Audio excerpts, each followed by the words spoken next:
ഒരു interesting geography കീഴ്പറമ്പിലുണ്ട്. വളരെ പ്രത്യേകതയുള്ള ഒരു ഭൂപ്രകൃതി. നമുക്ക് പുഴ നോക്കാം. ചാലിയാർ തന്നെ രണ്ട് ഭാഗത്ത് കീഴ്പറമ്പിലുണ്ട്. തെക്ക് ഭാഗത്തും കാണാം, പടിഞ്ഞാറ് ഭാഗത്തും ചാലിയാറിനെ കാണാൻ പറ്റും. അതേ സമയത്ത് ഊർങ്ങാട്ടിരി പഞ്ചായത്തിൽ നിന്ന് ഒഴുകി വരുന്ന നമ്മുടെ ചെറുപുഴ പത്തനാപുരം വഴി ഒഴുകിയിട്ട് ചാലിയാറിൽ ചേരുന്ന ചെറുപുഴ ഇതിനൊരു അതിർത്തിയാണ്, മേലെ ഭാഗത്ത് അതിർത്തിയാണ്. കൊടിയത്തൂർ പഞ്ചായത്തിൻ്റെ അതിർത്തിയാണ്, കരമാർഗത്തിലുള്ള ഒരു അതിർത്തിയായിട്ട്. മറ്റ് ഭാഗങ്ങളിലെല്ലാം മൂന്ന് ഭാഗവും പുഴയാൽ ചുറ്റപ്പെട്ടൊരു ഗ്രാമമാണ് കീഴ്പറമ്പ് എന്ന് പറയുന്നത്.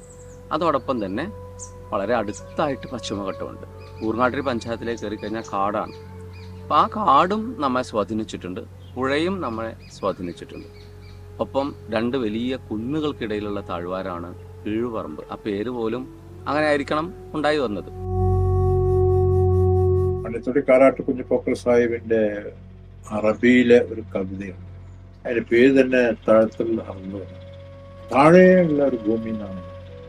2-3 മലപ്രദേശത്തിന്റെ താഴെയുള്ള ഒരു ഭൂമി, ആ ഭൂമിയിലെ ജനവാസം, ആ ഭൂമിയിലെ സാംസ്കാരിക കായിക പാരമ്പര്യങ്ങൾ, ചരിത്രങ്ങൾ, പഴയ കാലങ്ങളിൽ ജനവാസം തുടങ്ങിയ കാലത്ത് തന്നെ കലയും സംസ്കാരവും കായികമായിട്ടുള്ള കാര്യങ്ങളൊക്കെ നടന്നിരുന്നു എന്നതിന്റെ ഏറ്റവും വലിയ തെളിവുകൾ അവിടെയുള്ള ചില പ്രദേശങ്ങൾക്ക് അത്തരം പേരുകൾ വന്നിട്ടുണ്ടെന്നുള്ളത്.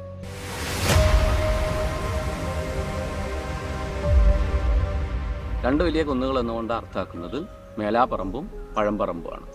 പഴംപറമ്പിൻ്റെ താഴ്വാരത്തും മേലാപ്പറമ്പിൻ്റെ താഴ്വാരത്തുമായിട്ടാണ് കീഴ്പറമ്പിലെ മനുഷ്യർ താമസിച്ചത്. അതിനിടയിൽ ചെറിയ കുന്നുകൾ ധാരാളം കാണാൻ സാധിക്കും. ഈ മേലാപ്പറമ്പിൽ നിന്ന് നോക്കിക്കഴിഞ്ഞാൽ നമുക്ക് ഈ ചാലിയാറിൻ്റെ ഉത്ഭവസ്ഥലമായ പശ്ചിമഘട്ടത്തിലെ മലനിരകൾ കാണാൻ സാധിക്കും. ആനയുള്ള കാടാണ്, ധാരാളം വന്യജീവികളുണ്ട്. അതുകൊണ്ട് തന്നെ കാടിനോട് ചേർന്ന് നിൽക്കുന്ന ഒരു നാട്ടുകാർ എന്ന നിലയിൽ വേട്ടയും മറ്റു കാര്യങ്ങളും കാടുമായി ബന്ധപ്പെട്ടുള്ള ജോലികളും കീഴ്പറമ്പുകാർ ചെയ്തിട്ടാണ്.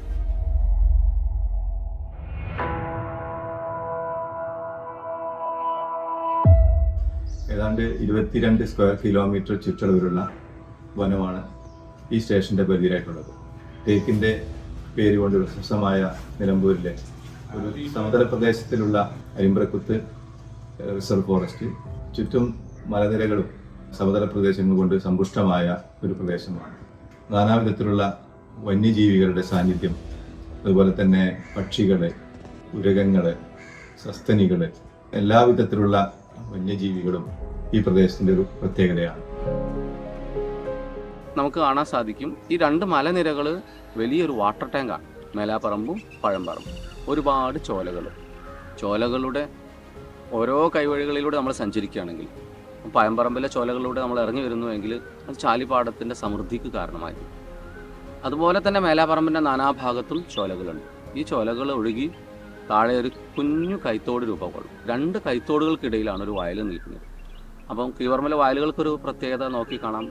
രണ്ട് മലകൾക്കിടയിലാണ് നമ്മുടെ വയലുകളെല്ലാം നിന്നത്. വയലിൻ്റെ തലഭാഗങ്ങളെല്ലാം ഇപ്പോൾ കവുങ്ങൻ തോട്ടവും പറമ്പൊക്കെ ആയിട്ട് മാറിയെങ്കിലും ഒരു 10-40 വർഷം മുന്നേ ഈ മലയുടെ തൊട്ട് താഴ്ഭാഗങ്ങളിൽ രണ്ട് കുഞ്ഞു തോടുകളും ആ തോടുകൾക്കിടയിൽ ഒരു വയലും ഉണ്ടായിരുന്നു. ഇതാണ് നമ്മുടെ ഭൂപ്രകൃതിയുടെ രീതി. കീഴ്പറമ്പിലെ മേലാപ്പറമ്പ് കുന്നിൻ്റെ മുകളിൽ നിന്ന് നമ്മളിങ്ങനെ കിഴക്കോട്ടേക്ക് നോക്കിക്കഴിഞ്ഞാൽ നല്ല തെളിച്ചമുള്ള ദിവസങ്ങളിൽ പശ്ചിമഘട്ടം ഭംഗിയിൽ കാണാൻ സാധിക്കും. പ്രത്യേകിച്ച് പശ്ചിമഘട്ടത്തിൻ്റെ വെള്ളരിമല ഭാഗമുണ്ടല്ലോ, വയനാടിൻ്റെ അങ്ങോട്ടുള്ള ഭാഗങ്ങൾ തൊട്ട് പശ്ചിമഘട്ടം കിഴക്കോട്ടേക്ക് നീണ്ട് അങ്ങ് പോകുന്നത്, നിലമ്പൂരിലേക്ക് പോകുന്നത് കാണാൻ സാധിക്കും. അതേ പശ്ചിമഘട്ടത്തിൻ്റെ താഴേക്ക് ഇറങ്ങി വന്ന ക്യാമൽ ഹംസ് എന്ന് വില്യം ലോഗൻ പറഞ്ഞിരിക്കുന്ന അനേകം ചെറുകുന്നുകളുണ്ട്. ആ ചെറുകുന്നുകളിൽ ഏറ്റവും ശ്രദ്ധേയമായ ചെക്കുന്നും നമുക്ക് ഇവിടുന്ന് കാണാൻ സാധിക്കും. ചെക്കുന്നിൻ്റെ കൂടാതെ താഴേക്ക് വരുമ്പോൾ വെറ്റിലപ്പാറയിലെ മലകൾ, ഓടക്കായത്തെ മലകൾ. ആ ഓടക്കായത്ത് നമ്മളിങ്ങനെ താഴേക്ക് വരുമ്പോൾ തോട്ടുമുക്കത്തെത്തുമ്പോൾ തോട്ടുമുക്കത്തിൻ്റെ നേരെ ഇങ്ങനെ ഇറങ്ങി നമ്മളിങ്ങനെ പശ്ചിമഘട്ടം പതുക്കെ താഴേക്ക് വന്ന് നമ്മുടെ ഇടനാടൻ കുന്നുകളിലേക്ക് എത്തുന്നത് കാണാൻ പറ്റും.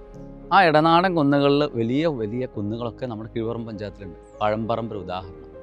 അങ്ങനെ പഴംപറമ്പും മേലാപ്പറമ്പും ഈ പുഴക്ക് അക്കരെയുള്ള കുന്നുകളും എല്ലാം കൂടി കാണാവുന്ന ഒരിടമാണ് ഈ മേലാപ്പറമ്പിലെയോ പഴംപറമ്പിലെയോ ഒരു കുന്നിൻ്റെ മുകൾ എന്ന് പറയുന്ന സ്ഥലം. അതിനിടയിൽ ഒരുപാട് വയലുകളുണ്ട്. മാത്രമല്ല, ഈ പശ്ചിമഘട്ടത്തു നിന്ന് വരുന്ന ഏറ്റവും വലിയ പുഴകൾ 2 എണ്ണമുണ്ട്. അതൊന്ന് ഇരുവഴിഞ്ഞിപ്പുഴയാണ്. ഇരുവഴിഞ്ഞിപ്പുഴ ചാലിയാറിനുള്ളതാണ്. അത് ആ ഇരുവഴിഞ്ഞിപ്പുഴ ചേരുന്ന ചാലിയാറും പശ്ചിമഘട്ടത്തിൻ്റെ നിലമ്പൂർ ഭാഗത്തു നിന്ന് വന്ന് വെള്ളരിമലയിൽ നിന്ന് വരുന്ന ഇരുവഴിഞ്ഞിപ്പുഴയും പുളിമാട് വെച്ച് സംഗമിക്കും. ആ രണ്ട് പുഴകൾക്കിടയിലുള്ള സ്ഥലം കൂടിയാണ് നമ്മുടെ കീഴ്പറമ്പ് എന്ന് പറയുന്നത്. അതുകൊണ്ട് കീഴ്പറമ്പ് ശരിക്കും പശ്ചിമഘട്ടത്തിൻ്റെ ദാനമാണ്. ആ പുഴകളിലുള്ള വെള്ളപ്പൊക്കം കയറി വരുന്ന, അതിന് പറയാം ഫ്ലഡ് പ്ലെയിൻ ഏരിയ എന്നാണ്.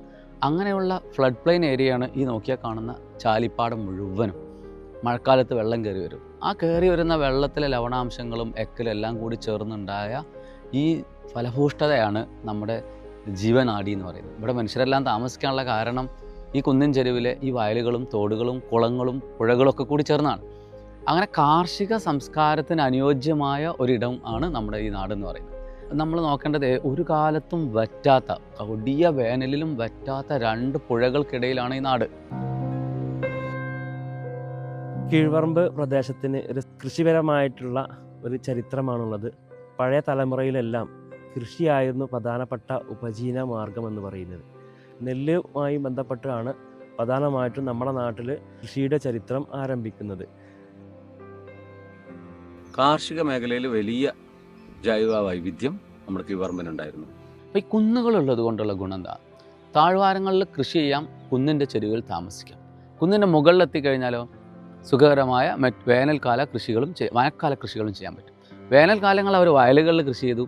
ഈ കുന്നിൻ മുകളിൽ അവർ വേനൽക്കാലത്ത് നെൽകൃഷി ഉണ്ടാക്കിയിരുന്നു. കീഴ്പറമ്പിലെ കർഷകർ നെൽകൃഷി ചെയ്തിരുന്നു ഈ കുന്നിൻ്റെ മുകളിലെല്ലാം. ആഹാരം ഏതാണെന്ന് ചോദിച്ചാൽ ഒരു പക്ഷേ നമ്മൾ പറയും നെല്ലാണ്, അരിയാണ് എന്നൊക്കെ. പക്ഷെ അതിനേക്കാൾ കൂടുതൽ കിഴങ്ങുകൾ ആഹരിച്ചിട്ടുണ്ടായിരിക്കാം കീഴ്പറമ്പുകാർ. കാരണം മിലക്കിഴങ്ങ് മുതൽ നടുതല, കാവുത്ത് തുടങ്ങി പല പേരുകൾ അറിയപ്പെട്ട കിഴങ്ങുകൾ, കപ്പ മുതൽ എന്തെല്ലാം തരത്തിലുള്ള കിഴങ്ങുകളുണ്ട് അതെല്ലാം മലമുകളിലെ ചെരുവുകളിലുള്ള പറമ്പുകളിലും കൃഷി ചെയ്തിട്ടുണ്ടായിരുന്നു. ഒപ്പം തന്നെ സീസൺ അനുസരിച്ച് എള്ള് കൃഷിയും മുതിര തുടങ്ങിയ ഇപ്പോൾ നമ്മൾ അന്യമായിക്കൊണ്ടിരിക്കുന്ന പലതരം കൃഷിയും നിലനിന്നിരുന്ന ഒരു നാടാണ്. നെൽവയൽ കൊയ്ത്ത് കഴിഞ്ഞു കഴിഞ്ഞാൽ മറ്റ് പച്ചക്കറി കൃഷിയും നമ്മൾ കൂടെ ചെയ്തിരുന്നു. അപ്പോൾ ഇത്തരത്തിലുള്ള കാർഷിക മേഖലകളിലെ വൈവിധ്യത്തെ ചൂണ്ടിക്കാണിക്കാൻ ഇന്ന് നമുക്ക് സാധ്യമല്ല. എങ്കിൽ പോലും ഈ ഒരു വൈവിധ്യത്തെ നമുക്ക് ഒരു കാലത്തെ ചരിത്രം എടുത്തു നോക്കുമ്പോൾ, സമഗ്രമായിട്ട് പരിശോധിച്ച് നോക്കുമ്പോൾ നമ്മുടെയൊക്കെ ആഹാര രീതികളെയും സംസ്കാരത്തെയും സ്വാധീനിച്ചിട്ടുണ്ട്. ഈ കന്ന് കൂട്ടുന്ന ജോലിക്കാർ തൊട്ട് ഇതിൻ്റെ ഒക്കെ പല ഘട്ടങ്ങളിൽ ജോലി ചെയ്തിരുന്ന ആളുകളുടെയൊക്കെ വരുമാനം ഇതിനെ ആശ്രയിച്ചാണ്. ഇപ്പോൾ 60കളിലെ ഒരു ഡയറി കുറിപ്പ്, വല്ലിപ്പയുടെ ഡയറി കുറിപ്പ് കീഴ്പറമ്പ് പഞ്ചായത്തിൽ ഉണ്ടായ ഒരു സ്റ്റോറിയാണ്. നമ്മളിപ്പോൾ വിശ്വസിക്കുമെന്ന് അറിയില്ല. 62 തൻ്റെ മകളുടെ വിവാഹത്തിന് വേണ്ടിയിട്ട് 2 വർഷത്തെ കുരുമുളകാണ് ചെലവഴിക്കപ്പെട്ടത്. അപ്പം 2 വർഷത്തെ കുരുമുളക് ഉണ്ടെങ്കിൽ മകളുടെ വിവാഹം നടത്താമായിരുന്നു എന്നാണ് അതിൽ നിന്ന് മനസ്സിലാകുന്നത്. ഇത്രയേറെ കാർഷിക മേഖലയുമായിട്ട് ഇഴകിച്ചേർന്നതാണ് കീഴ്പറമ്പിൻ്റെ ചരിത്രം എന്നാണ്. കുനിയംകുന്നത്ത് കോളക്കോടം മാമാജിയുടെ ഒരു ഡയറി കുറിപ്പാണിത്. 1976 അദ്ദേഹം മേലാപ്പറമ്പിൽ നിന്ന് ജനുവരി 26 ജനുവരി 26 അണ്ടി ലേലം ചെയ്തു കൊടുത്തു. ആ കച്ചവട തുകയായിട്ട് കണക്കാക്കിയത് MC മായനാജിയാണ്, ചമ്പായിയാണ്, മാമാജിയാണ് അതിൻ്റെ ഇടനില. ജനുവരിയിൽ അണ്ടി തുടങ്ങുന്ന സമയത്ത് ലേലം ചെയ്ത് കൊടുത്തപ്പോൾ 1125 രൂപയുണ്ട്. നമുക്കൊരു കൗതുകരമായ കാര്യം, അന്നത്തെ സ്വർണ്ണവില പവന് 432 രൂപയാണ് ഈ historical gold rate trend in India എന്നുള്ള വെബ്സൈറ്റിൽ കാണിക്കുന്നത്. സ്വർണത്തിന് 432 രൂപ. അപ്പം 3 പവനോളം ചേർന്ന, അതായത് ഇന്നത്തെ മാർക്കറ്റ് വില വെച്ചിട്ട് സ്വർണത്തിന് 55-50 ഇടയിൽ വില ഉണ്ടെങ്കിൽ 1.5 ലക്ഷം രൂപയുടെ അണ്ടി കീഴ്പറമ്പിൽ മേലാപ്പറമ്പിൽ വെച്ച് മാത്രം അദ്ദേഹത്തിൻ്റെ കൃഷിയിടത്തിൽ നിന്ന് കിട്ടിയിട്ടുണ്ട് എന്നുള്ളതാണ്. പഴയ കാലത്ത് വളരെ ദാരിദ്ര്യം പിടിച്ചൊരു കാലഘട്ടമായിരുന്നു. ആ കാലഘട്ടങ്ങളിൽ പ്രധാനമായിട്ടും ഉണ്ടായിരുന്നത് ജന്മി കുടിയാൻ വ്യവസ്ഥയാണ്. അതുകൊണ്ട് തന്നെ സാധാരണക്കാരായ ആളുകൾ ജന്മിയുടെ ഭൂമി പാട്ടത്തിനെടുത്തിട്ടാണ് ഇവിടെ കൃഷി ചെയ്തിരുന്നത്. എന്നാൽ പലപ്പോഴും കൃഷിനാശം സംഭവിച്ചുകൊണ്ട്, പ്രകൃതിക്ഷോഭം കൊണ്ടോ ഒക്കെ കൃഷി നഷ്ടപ്പെട്ടു പോയി കഴിഞ്ഞാലും പാട്ടം കൃത്യമായിട്ട് കൊടുക്കേണ്ട അവസ്ഥ ഉണ്ടായിരുന്നു. അതുകൊണ്ട് തന്നെ ഈ പാട്ടം വടിച്ചു കഴിഞ്ഞാൽ കാര്യമായിട്ടൊന്നും ഈ കുടിയാന് ലഭിക്കില്ല. അതുകൊണ്ട് പട്ടിണിക്കാരോ അല്ലെങ്കിൽ അർത്ഥ പട്ടിണിക്കാരോ ആയിരുന്നു പഴയകാല തലമുറ. പഴയ കാലങ്ങളിൽ ഈ കൃഷി വിളവെടുക്കുന്ന സമയത്ത്, പ്രധാന കൊയ്ത്ത് സമയത്ത് ആളുകളെല്ലാം പാടത്തേക്ക് ഓടി വരുമായിരുന്നു. കാരണം എല്ലാവർക്കും തങ്ങളുടേതായ എന്തെങ്കിലും ഒന്ന് കിട്ടാൻ വേണ്ടിയിട്ട് അതിനു വേണ്ടി മത്സരിക്കുകയായിരുന്നു. അതുകൊണ്ട് തിക്കും തിരക്കുമായിട്ട് പല പ്രശ്നങ്ങൾ പഴയ തലമുറ പറഞ്ഞതായിട്ട് കേട്ടിട്ടുണ്ട്. അപ്പോൾ ഇവിടെ പഴയ കാലം തൊട്ട് തന്നെ സംസ്കാരം ഉണ്ടായിരുന്നു എന്നുള്ള തെളിവുകൾ ഇവിടുത്തെ ഈ ചെങ്കൽ പാറകളിൽ അന്നത്തെ മനുഷ്യർ ഇരുമ്പ് യുഗകാലത്ത് തന്നെ പല പണികളും ചെയ്തിട്ടുണ്ട്.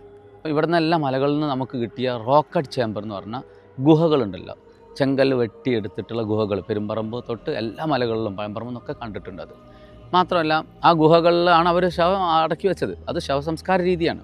നമ്മൾ പലരും തെറ്റിദ്ധരിച്ചത് ഇപ്പം നന്നങ്ങാടി എന്ന് പറയുന്നതൊക്കെ ഇങ്ങനെ ശവങ്ങൾ അടക്കാൻ വേണ്ടി ഉപയോഗിച്ച പല തന്ത്രങ്ങളാണ്. കുടക്കല്ല്, തൊപ്പിക്കല്ല്, ഇങ്ങനെയുള്ള പഴയ കാലത്തെ മെഗാലിത്തിക് കൾച്ചർ എന്ന് പറയും.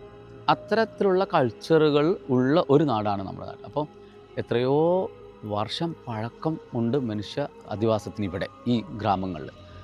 അതിൻ്റെ എല്ലാം കാരണം എന്ന് പറയുന്നത് ഈ ഭൂപ്രകൃതിയാണ്. കീഴ്പറമ്പിൻ്റെ പഴയകാല ചരിത്രം പറയുകയാണെങ്കിൽ നമ്മളിപ്പോൾ ലിഫ്റ്റ് ഇറിഗേഷൻ പദ്ധതിയുടെ മുമ്പിലാണ് നമ്മൾ നിൽക്കുന്നത്. അതിൻ്റെ രൂപകൽപ്പന ചെയ്തത് MB മുഹമ്മദും മരണപ്പെട്ടു പോയി MT മമ്മൂട്ടി സാഹിബുമാണ്. ഈ നാടിൻ്റെ ആദ്യത്തെ വികസനം എന്ന് പറയാനുള്ള സംഗതി അതാണ്. കീഴ്പറമ്പ് പഞ്ചായത്തില്ലാത്ത ഒരു കാലഘട്ടത്തിൽ ഊർങ്ങാട്ടി പഞ്ചായത്തിൻ്റെ ഭാഗമായിരിക്കുന്ന സമയത്താണ് നമ്മൾ ഒരു നാട്ടുകാരൻ കണ്ണമ്പള്ളി കനാൽ എന്നുള്ള ഒരു ആശയം മുന്നോട്ട് വെച്ചിട്ട് ഇതിൻ്റെ പ്രവൃത്തി ആരംഭിക്കുന്നത്. 1975-76 കാലഘട്ടത്തിൽ ഇതിൻ്റെ എക്സർസേഷൻ നടപടികൾ ആരംഭിക്കുകയും 77-78 കാലഘട്ടം ആയപ്പോഴേക്കും അതിൻ്റെ ടെൻഡർ നടപടികൾ ആരംഭിച്ച് ഒരു ഗോപാലകൃഷ്ണൻ എന്ന് പറയുന്ന ഒരാളാണ് ആദ്യമായി ഈ കനാലിൻ്റെ പ്രവൃത്തി ഏറ്റെടുത്തയാൾ. 5-8 വർഷക്കാലത്തെ നിരന്തരമായ പരിശ്രമത്തിനൊടുവിൽ മണ്ണ് ഹെഡ് ആളുകൾ, നൂറുകണക്കിന് ആളുകൾ ജോലി ചെയ്താണ് ഈ കനാലിന് ഇന്ന് കാണുന്ന ഈ അവസ്ഥയിലേക്ക് ആ കാലഘട്ടത്തിൽ അധ്വാനിച്ച് രൂപപ്പെടുത്തിയെടുത്തിട്ടുള്ളത്. പല കരാറുകാരിലൂടെയുള്ള ഇടപെടലിലൂടെ 1983 25th April 1983 Kannampally inaugurated by Shri MB Gangadharan, honourable minister of Kerala. അതാണ് അന്നത്തെ ഒരു കാലഘട്ടത്തിലുള്ള ഇത്. ഈ ചാലിയാർ എന്ന് പറയുന്ന പുഴയിലൂടെ സഞ്ചരിച്ചു കഴിഞ്ഞാൽ കീഴ്പറമ്പുകാർക്ക് വളരെ എളുപ്പത്തിൽ കടൽ തീരത്ത് ബേപ്പൂരിലെത്താം. ബേപ്പൂരിൽ നിന്ന് അവർക്ക് കല്ലായി പോവാം. നഗരങ്ങളിലേക്ക് ആവശ്യമുള്ള വിഭവങ്ങൾ, കാർഷിക വിഭവങ്ങൾ, മാമ്പഴം പോലും കീഴ്പറമ്പിൽ നിന്ന് ഒരു ലോഡ് മാങ്ങ സീസണിൽ കോഴിക്കോട് നഗരത്തിലേക്ക് പോയിരുന്നു. കനോലി കനാൽ വഴിയാണ് അത് പോയിരുന്നത്. കോഴിക്കോട്ടേക്ക് നമ്മുടെ ചാലിയാറിലൂടെ പോയിക്കഴിഞ്ഞാൽ ബേപ്പൂരിലാണല്ലോ എത്തുന്നത്. അതിനെത്തുന്നതിന് മുന്നേ, ബേപ്പൂർ എത്തുന്നതിന് മുന്നേ ഒരു കനാലിലേക്ക് കയറി കഴിഞ്ഞാൽ കോഴിക്കോട് പുതിയറ ഭാഗത്ത് അല്ലെങ്കിൽ ഇന്നത്തെ ബേബി മെമ്മോറിയലിൻ്റെ ഭാഗത്തൊക്കെ എത്തുന്ന സ്ഥലങ്ങളിൽ വെച്ച് ഇത് കോഴിക്കോട് നഗരത്തിലേക്ക് പോകും. അങ്ങനെ കാർഷിക സമ്പദ് വ്യവസ്ഥക്ക് അനുഗുണമാകുന്ന ഒട്ടനവധി ഘടകങ്ങൾ നമ്മുടെ ഈ ഗ്രാമത്തിലുണ്ട്. ഈ കീഴ്പറമ്പിൻ്റെ യഥാർത്ഥ സ്വത്തിൻ്റെ പിന്നിൽ ഈ മലയും കുന്നും പുഴയും ഇവിടുത്തെ വയലുകളും ആ വയലുകളെ സമൃദ്ധമാക്കിയിരുന്ന തോടുകൾ, ജലസമൃദ്ധ തോടുകളെല്ലാം ഉണ്ടാകുന്നത് ഈ കുന്നിന് മുകളിലാണ്. ഓരോ കുന്നും ഓരോ വാട്ടർ ടാങ്കുകളാണ്. അപ്പോൾ ഈ കുന്നിൻ്റെ ഒക്കെ താഴ്വാരങ്ങളിലേക്ക് ചോലകളുണ്ടാകും. നമ്മൾ കീഴ്പറമ്പിൽ എല്ലാ കുന്നിനും ചോലകളുണ്ട്. ആ ചോലകളിലൂടെ ഒഴുകി വരുന്ന കൈത്തോടുകൾ ചേർന്ന് വലിയ തോടുണ്ടാവും. ആ വലിയ തോട് ചാലിയാറിലേക്ക് ഒഴുകി പോകും. ആ തോട്ടിലെ വെള്ളം എടുത്തിട്ട് അവിടെ തടയണ കെട്ടി ചിറയുണ്ടാക്കി അത് തിരിച്ചുവിട്ട് ബണ്ടുണ്ടാക്കി അങ്ങനെയാണ് നമ്മുടെ വയലുകളെ വെള്ളം കൊണ്ട് സമൃദ്ധം. അന്ന് മൺതിണ്ടിലൂടെയായിരുന്നു വെള്ളം ഒഴുകിക്കൊണ്ടിരുന്നത്. പിന്നീടുള്ള പല കാലഘട്ടത്തിലുള്ള പരിഷ്കരണങ്ങളിലൂടെയാണ് ഇന്നുള്ള കോൺക്രീറ്റ് തിണ്ടുകൾ ഉപയോഗിച്ചിട്ടുള്ള ഈ കനാൽ. 250 ഹെക്ടർ ലാൻഡാണ് കണ്ണമ്പള്ളി ലക്ഷ്യം വെച്ചിട്ടുള്ളത്. ഏതാണ്ട് അത്രത്തോളം ഇന്ന് കനാൽ ജലസേചനം നടക്കുന്നു. പിന്നെ ഒരു കാര്യമുള്ളത് എന്താ വെച്ചാൽ നാടിൻ്റെ ജൈവികമായുള്ള സുരക്ഷിതത്വം ഉറപ്പുവരുത്തുന്നതിൽ ഈ കനാലും അതിലെ ജലസേചനവും അതിലെ വെള്ളവും അതിൻ്റെ ചുറ്റുപാടുകളും ഒക്കെ ഈ നാടിനെ വളരെയധികം സമ്പുഷ്ടമാക്കുന്നുണ്ട്. ഈ നാടിൻ്റെ പല പ്രദേശങ്ങളിലും ജലലഭ്യത വളരെ കുറവുള്ള ഒരു കാലഘട്ടത്തിൽ കണ്ണമ്പള്ളി സ്റ്റാർട്ട് ചെയ്ത് വന്ന സമയത്ത് എല്ലാ പ്രദേശങ്ങളിലും സമ്പുഷ്ടമായി കിണറുകളിലടക്കം വെള്ളം സജീവമാകുന്ന ഒരു സാഹചര്യം ഇതിലൂടെ ഉണ്ടായിട്ടുണ്ട്. കണ്ണമ്പള്ളി ഇറിഗേഷൻ കനാലിൻ്റെ ഭാഗമായിട്ട് കാർഷിക മേഖലയിലേക്ക് ജലാശയങ്ങൾ എത്തുന്നത്. അപ്പോൾ വേനൽക്കാലത്ത് കർഷകരെ സംബന്ധിച്ചിടത്തോളം വളരെ ദുരിതമാണ്. കാരണം ഇടമഴ വേനൽമഴ കിട്ടിയില്ലെങ്കിൽ വാഴയൊക്കെ നനക്കാനുള്ള സാഹചര്യം ഇല്ലാതാകാണ്. അത്തരം സാഹചര്യത്തിൽ നമ്മൾ ഈ കനാൽ ചാലിയപ്പാടത്തിൻ്റെ ചില പ്രദേശങ്ങളിൽ നിന്നായാലും ഒരു 100-120 മീറ്റർ അകലെയാണെങ്കിലും പൈപ്പ് മുഖേന വെള്ളം എത്തിക്കാതെ, കാരണം അത് ചിലവ് കൂടുതലായതുകൊണ്ട് ഈ കവർ ഹൗസ് വാങ്ങിയിട്ടാണ് ഈ വെള്ളം വായിലേക്ക് എത്തുന്നത്. വളരെ പ്രയാസമാണ്. എന്നാലും ഒരു പരിധിവരെ ദൂരത്ത് കനാൽ സംവിധാനം ഉള്ളത് കൊണ്ടാണ് നമ്മളിത് മുന്നോട്ട് പോകുന്നത്. അതുപോലെ നെൽകൃഷികൾ, കൃഷി ഓഫീസിന് കീഴിലുള്ള പല കാർഷിക മേഖലകളും വികസിപ്പിച്ചെടുക്കുന്നതിൽ കണ്ണമ്പള്ളി നിസ്തുലമായ പങ്ക് വഹിക്കുന്നു. ചുരുക്കി പറഞ്ഞാൽ കണ്ണമ്പള്ളി ഈ നാടിൻ്റെ ഒരു മെയിൻ സ്പ്രിംഗ് എന്നൊക്കെ പറയുന്ന അവസ്ഥയിലേക്ക് ഇന്ന് ജനങ്ങൾ അത് ഏറ്റെടുത്ത് നടത്തിക്കൊണ്ടിരിക്കുകയാണ്. ഇവിടുത്തെ ഒട്ടുമിക്ക ആളുകൾക്കും കൃഷിയുണ്ട്, ഒപ്പം തന്നെ മര വ്യവസായമുണ്ട്. മരം എന്ന് പറയുന്നത് ധാരാളം ഉണ്ടായിരുന്നു. കാരണം പശ്ചിമഘട്ടത്തിൻ്റെ താഴ്ഭാഗത്ത് ഇഷ്ടം പോലെ തേക്കും അങ്ങനെയുള്ള മരങ്ങൾ. മരവീട് പിന്നെ തോണിയിൽ വെച്ച് പോകും. വലിയ തോണി 15-15 ടണ്ണ് വെക്കുന്ന വലിയ തോണിയിലാവും. ആ തോണിയിൽ ആ വിറക് വെച്ചിട്ട് കൊണ്ടുപോകല് ഫറൂഖിൽ. പിന്നെ അതുകൊണ്ട് മരം വലിയ തിരപ്പം കെട്ടിയിട്ട്, നിലമ്പൂരിൽ നിന്നൊക്കെ തിരപ്പം കെട്ടിയിട്ട് അവിടെ ഇങ്ങനെ എടുത്തുമ്പം ഒരു കയറുമായിട്ട് അവിടെ ഇറങ്ങും ആൾ.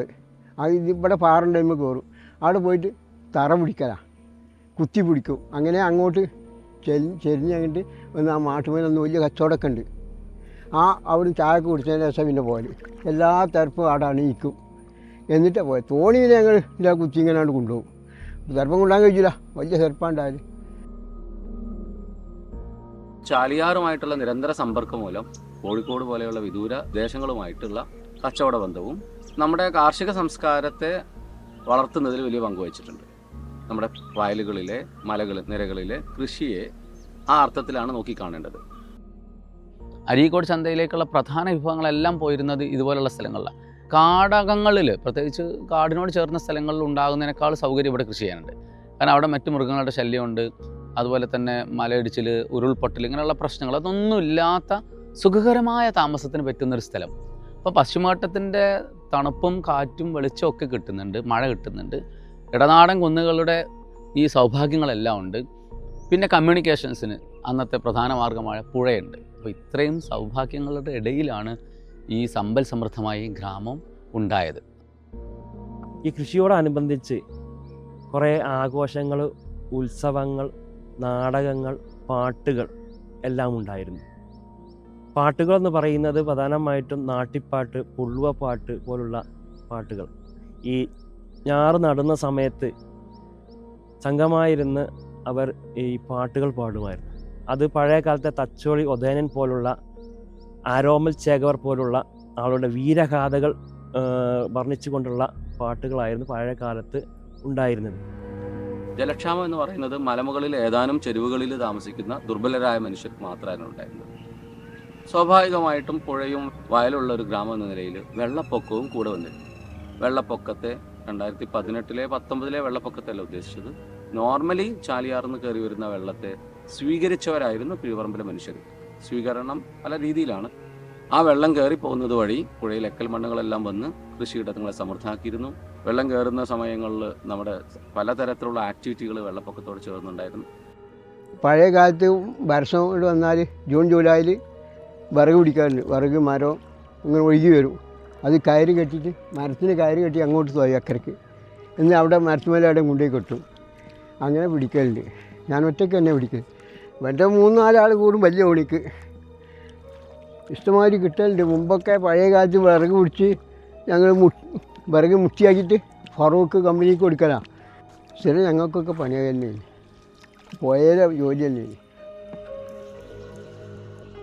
കൃഷിയും വേട്ടയും കച്ചവടവുമായിട്ടാണ് കീഴ്പറമ്പിലെ മനുഷ്യർ മുന്നോട്ട് പോയിക്കൊണ്ടിരിക്കുന്നത്. സ്വാഭാവികമായിട്ടും ഇത്രയേറെ പുഴകളും വലിയൊരു കാടും അതിർത്തിയിലുള്ളത് കൊണ്ട് തന്നെ നമ്മുടെയൊക്കെ സഞ്ചാരം വളരെ ദുർഘടമായിരിക്കും. പുഴയിലൂടെ സഞ്ചാരം മഴക്കാലങ്ങളിൽ വളരെ ബുദ്ധിമുട്ടായിരിക്കും. അതോടൊപ്പം തന്നെ കരമാർഗമുള്ള സഞ്ചാരവും. കീഴ്പറമ്പ് വലിയ തോട് 1-ാം വാർഡിലേക്ക് കടക്കാൻ മഴക്കാലം വന്നാൽ വളരെ പ്രയാസം. വെള്ളപ്പൊക്കം വന്നു കഴിഞ്ഞാൽ ആ തോട് അങ്ങോട്ട് പോകും. അതിനുശേഷം നടന്നുകൊണ്ടാണ് ചെറുവാടിയിലേക്ക് പോവുക. ആ ചെറുവാടിയിലേക്ക് പോകുന്ന പ്രശ്നം ആദ്യമായിട്ട് അന്ന് ഇവിടുത്തെ MLA ഇസ്ഹാഖ് കുരുക്കളായിരുന്നു. അത് ടെൻഡർ പ്രകാരം അബാജി എന്ന കോൺട്രാക്ടർ എടുക്കുകയും അങ്ങനെയാണ് വലിയ തോടിനൊരു പാലം വന്ന് ഇന്ന് നമ്മൾ 1-ാം വാർഡിലേക്ക് മുതൽ ചെറുവാടിയിലേക്ക് മുതൽ എയർപോർട്ട് റോഡ് വരെ ഇന്ന് ഉണ്ടായ സംവിധാനങ്ങൾക്ക് ഉപോത്ബലമായി. അരീക്കോട് പാലമാണ് ആദ്യമായിട്ട് കിഴൂർ പഞ്ചായത്തിൽ നിന്ന് പുറത്തേക്ക് കടക്കാനുള്ള വഴി ഉണ്ടായത്. കുനിയെന്ന് വരുന്ന സ്ഥലത്ത് ഈ വാളക്കര മുതൽ കീഴ്പുറം മങ്ങാടി വരെ പിന്നെ സ്ഥലത്ത് വലിയ തോടുകളാണ്, വലിയ വരമ്പാണ്. ആ വരമ്പിൽ വെള്ളം ഒഴുകിപ്പോകാനുള്ള ചാലുകളുണ്ടാവും. അതിൻ്റെ മുകളിൽ തെങ്ങും മുട്ടിയും മരങ്ങളും ഇട്ടുകൊണ്ടാണ് മരിച്ചുപോയ ചാലിൽ മുഹമ്മദ് ആദ്യമായിട്ട് കീഴ്പറമ്പിലേക്ക് ഒരു കാറ് കൊണ്ടുവന്നത്. മോട്ടോർ സൈക്കിൾ എന്ന് പറഞ്ഞ വാഹനം ബുള്ളറ്റ് ഞാൻ ആദ്യമായിട്ട് കീഴ്പറമ്പിൽ നിന്ന് വാങ്ങി തോണിയിൽ വെച്ച് അക്കരെ കടന്ന് എനിക്കിപ്പോഴും ഓർമ്മയുണ്ട്. 1972-73 കാലഘട്ടത്തിൽ കീഴ്പറമ്പിൽ ഗതാഗത സൗകര്യങ്ങളോ നല്ല റോഡുകളോ ഉണ്ടായിരുന്നില്ല. ആ സമയത്താണ് കീഴ്പറമ്പിലെ പുരോഗമന ചിന്താഗതിക്കാരായിട്ടുള്ള ഒരു പറ്റം ആളുകൾ നാട് വികസിതമായ സൗകര്യങ്ങൾ ഉണ്ടാകാൻ ഒരു റോഡ് അനിവാര്യമാണ് എന്നുള്ള തിരിച്ചറിവുണ്ടാകുകയും അതിൻ്റെ അടിസ്ഥാനത്തിൽ ഒരു പൊതുയോഗം വിളിച്ചു ചേർക്കുകയും ചെയ്തു. ഈ സാഹചര്യത്തിൽ ഒരു കമ്മിറ്റി രൂപീകരിക്കുകയും 24 അടി റോഡ്, അന്നുണ്ടായിരുന്ന 10 അടിക്ക് താഴെ ഉണ്ടായിരുന്ന റോഡ് 24 അടിയിലേക്ക് വികസിപ്പിക്കുക എന്നുള്ളതിൻ്റെ അടിസ്ഥാനത്തിൽ ഒരു കമ്മിറ്റി രൂപീകരിക്കുകയും കമ്മിറ്റിയിൽ അന്നുണ്ടായിരുന്ന നാട്ടിലെ പ്രമുഖരായിട്ടുള്ള എല്ലാ ആളുകളും ആ കമ്മിറ്റിക്ക് നേതൃത്വം നൽകുകയും ചെയ്തു. ആ സാഹചര്യത്തിൽ റോഡ് വികസിപ്പിച്ച് വന്ന സമയത്ത് ഇങ്ങനെ 24 അടി ഉണ്ടാക്കി വരുന്ന സമയത്ത് 8 മീറ്റർ വികസിപ്പിച്ച് വരുന്ന സമയത്ത് ഏറ്റവും വലിയ പ്രതിസന്ധി ഉണ്ടായിരുന്നത് ചൂറോട്ടെ പള്ളിവളപ്പിൻ്റെ അപ്പുറവും ഇപ്പുറവും ഉണ്ടായിരുന്ന ഖബർസ്ഥാനായിരുന്നു. പലവട്ടം കൂടിയാലോചന നടത്തുകയും അവസാനം കമ്മിറ്റി കബറുകൾ പൊളിച്ചു നീക്കി റോഡ് വികസിപ്പിക്കുക എന്നുള്ള അവസ്ഥയിലേക്ക് എത്തുകയും ചെയ്തു. അതിൻ്റെ പാടുകളൊക്കെ അവിടെ റോഡിൽ ഒരു വലിയൊരു കാലഘട്ടം ഉണ്ടായിരുന്നു. ആ ഒരു നീക്കം അന്ന് നടത്തിയതുകൊണ്ടാണ് ഇന്ന് കീഴ്പറമ്പ് അനുഭവിക്കുന്ന സകല സൗഭാഗ്യങ്ങൾക്കും പിന്നിലെ എല്ലാവിധ സൗകര്യങ്ങളും ഉണ്ടാകുന്നതിലേക്ക് വലിയ പങ്ക് വഹിച്ചത് ഒരുപക്ഷെ 1974-75 കാലഘട്ടത്തിൽ ആ പള്ളി കമ്മിറ്റിയും നാട്ടിലെ ഈ റോഡ് വികസന കമ്മിറ്റിയും ഒക്കെ എടുത്തിട്ടുള്ള വലിയ തീരുമാനമാണ് എന്നാണ് നമ്മൾ മനസ്സിലാക്കുന്നത്. റോഡ് കമ്മിറ്റിയുടെ തീരുമാനം അനുസരിച്ച് എല്ലാ ദിവസങ്ങളിലും രാത്രികാലങ്ങളിൽ ശ്രമദാനം, ജനങ്ങളുടെ അധ്വാനം ദാനം ചെയ്യുക എന്നുള്ള ഒരു വാക്കാണ് ശ്രമദാനം കൊണ്ട് ഉദ്ദേശിക്കുന്നത്. ആ രീതിയിൽ ജനങ്ങൾ പങ്കാളിത്തത്തോടുകൂടി രാത്രികാലങ്ങളിൽ 4, 5, 6 മണിക്കൂർ നീണ്ട പ്രവൃത്തിയും പകൽ സമയങ്ങളിൽ 3, 4 കൂലിക്കാരെ വെച്ചുകൊണ്ടുള്ള പ്രവൃത്തിയുമാണ് അന്ന് മുന്നോട്ട് പോയത്. ശ്രമദാനം വഴിക്ക് റോഡുണ്ടാക്കുന്ന കാലഘട്ടത്തിൽ കീഴ്പറമ്പിൽ നമ്മൾ എടശ്ശേരി കടവിൽ നിന്ന് കുനി അങ്ങോട്ട് വരെ ഒന്നായിട്ട് റോഡ് ജനങ്ങൾ ശ്രമദാനം വഴിക്ക് ഉണ്ടാക്കി 8 മീറ്റർ വീതിയിൽ. അന്നത്തെ നേതൃത്വം കൊടുത്തിരുന്നത് വീരാൻകുട്ടി ഹാജി, വീരാൻകുട്ടി മാസ്റ്റർ, MT മുഹമ്മദ് കുട്ടി സാഹിബ്, ഷോല വിച്ചുറ്റി ഹാജി പോലെയുള്ള ആളുകളൊക്കെ. ഒരു വേനൽക്കാലം 5 or 6 മാസം കൊണ്ടാണ് കുനി ജംഗ്ഷനിൽ നിന്നും എടശ്ശേരിക്കടവ് റോഡിലേക്ക് വരെയുള്ള ഈ റോഡിൻ്റെ വികസിപ്പിക്കൽ പ്രക്രിയ നടന്നിട്ടുള്ളത്. ഞങ്ങളൊക്കെ ചെറുപ്പക്കാരാണ്, ഞങ്ങൾ കുട്ടികളാണ്, കുട്ടിപ്പോക്കിരികൾ എന്നുള്ള രീതിയിലൊക്കെ അറിയപ്പെട്ട ആളുകളാണ്. ആ റോഡിന് കുറ്റി അടിക്കുമ്പോൾ ഞങ്ങളെ വിളിച്ചിന് സർവേ കുട്ടിപ്പോക്കിരികൾ എന്ന പേരിൽ അറിയപ്പെട്ടിരുന്നത്. അപ്പോൾ 8 മീറ്റർ ആക്കി മാറ്റുമുണ്ടാകുന്ന നാട്ടിലുണ്ടാകുന്ന ഭൂമിയിലുള്ള ആളുകളുടെ പ്രശ്നങ്ങൾ ആ റോഡ് നമ്മൾ അങ്ങനെ റോഡ് അക്കാലത്ത് ഉണ്ടാക്കി. പിന്നെ അതോടൊപ്പം തന്നെ ഇപ്പോൾ എയർപോർട്ട് റോഡ് എന്നറിയപ്പെടുന്ന റോഡും ഒരു സമാധാനത്തിൻ്റെ ഭാഗമായിട്ട് 80-ന് ശേഷം പിന്നെ ഉണ്ടാക്കിയിട്ടുള്ളതാണ് ഈ കണ്ടിയിൽ നിന്നും കവലട പോയിട്ട് ഇങ്ങനെ പോയിട്ട് പിന്നെ കോഴിക്കോട് ജില്ലയായിട്ട് ബന്ധിപ്പിക്കുന്ന റോഡ്, ഇപ്പോൾ എയർപോർട്ട് റോഡ് എന്നറിയപ്പെടുന്ന റോഡ്. അതൊക്കെ ഉണ്ടാകുമ്പോൾ വളരെ പ്രയാസപ്പെട്ടിട്ടുണ്ട്. പ്രശ്നങ്ങളും അടിയും തന്നി മക്കളൊക്കെ സ്ഥലം വിട്ടു കൊടുക്കുമ്പോൾ വാപ്പാരെതിരായിരിക്കും സ്ഥലം കൊടുക്കാൻ. അത് പരിചയമില്ലായിട്ടാണ്. അതിൻ്റെ വികസനത്തെക്കുറിച്ച് മനസ്സിലാക്കാൻ കഴിയാത്ത ആളുകളൊക്കെ അതിനെ എതിർക്കും. എങ്കിലും അതും ഞങ്ങൾക്ക് സാധ്യമായി. അതിൻ്റെ ഭാഗമായിട്ട് പിന്നീട് എടശ്ശേരി കടവ് പാലം വന്നു. അതും അതിൽ പ്രധാനപ്പെട്ട ആളുകളൊക്കെ അതിൽ കമ്മ്യൂണിറ്റിനെ പോലത്തെ ആളുകളൊക്കെ പഞ്ചായത്ത് പ്രസിഡൻ്റായിരുന്നു, കമ്മ്യൂണിറ്റി കാർഡൊക്കെ കോൺട്രാക്റ്റ് ആയതുകൊണ്ട് ഈ രംഗം കൂടുതൽ മനസ്സിലാകുന്ന ആളായതുകൊണ്ട് ആ പാലം സാധ്യമാവാൻ നമുക്ക് പിന്നെ കമ്മ്യൂണിറ്റിൻ്റെ നേതൃത്വം സഹായമായിട്ടുണ്ട്.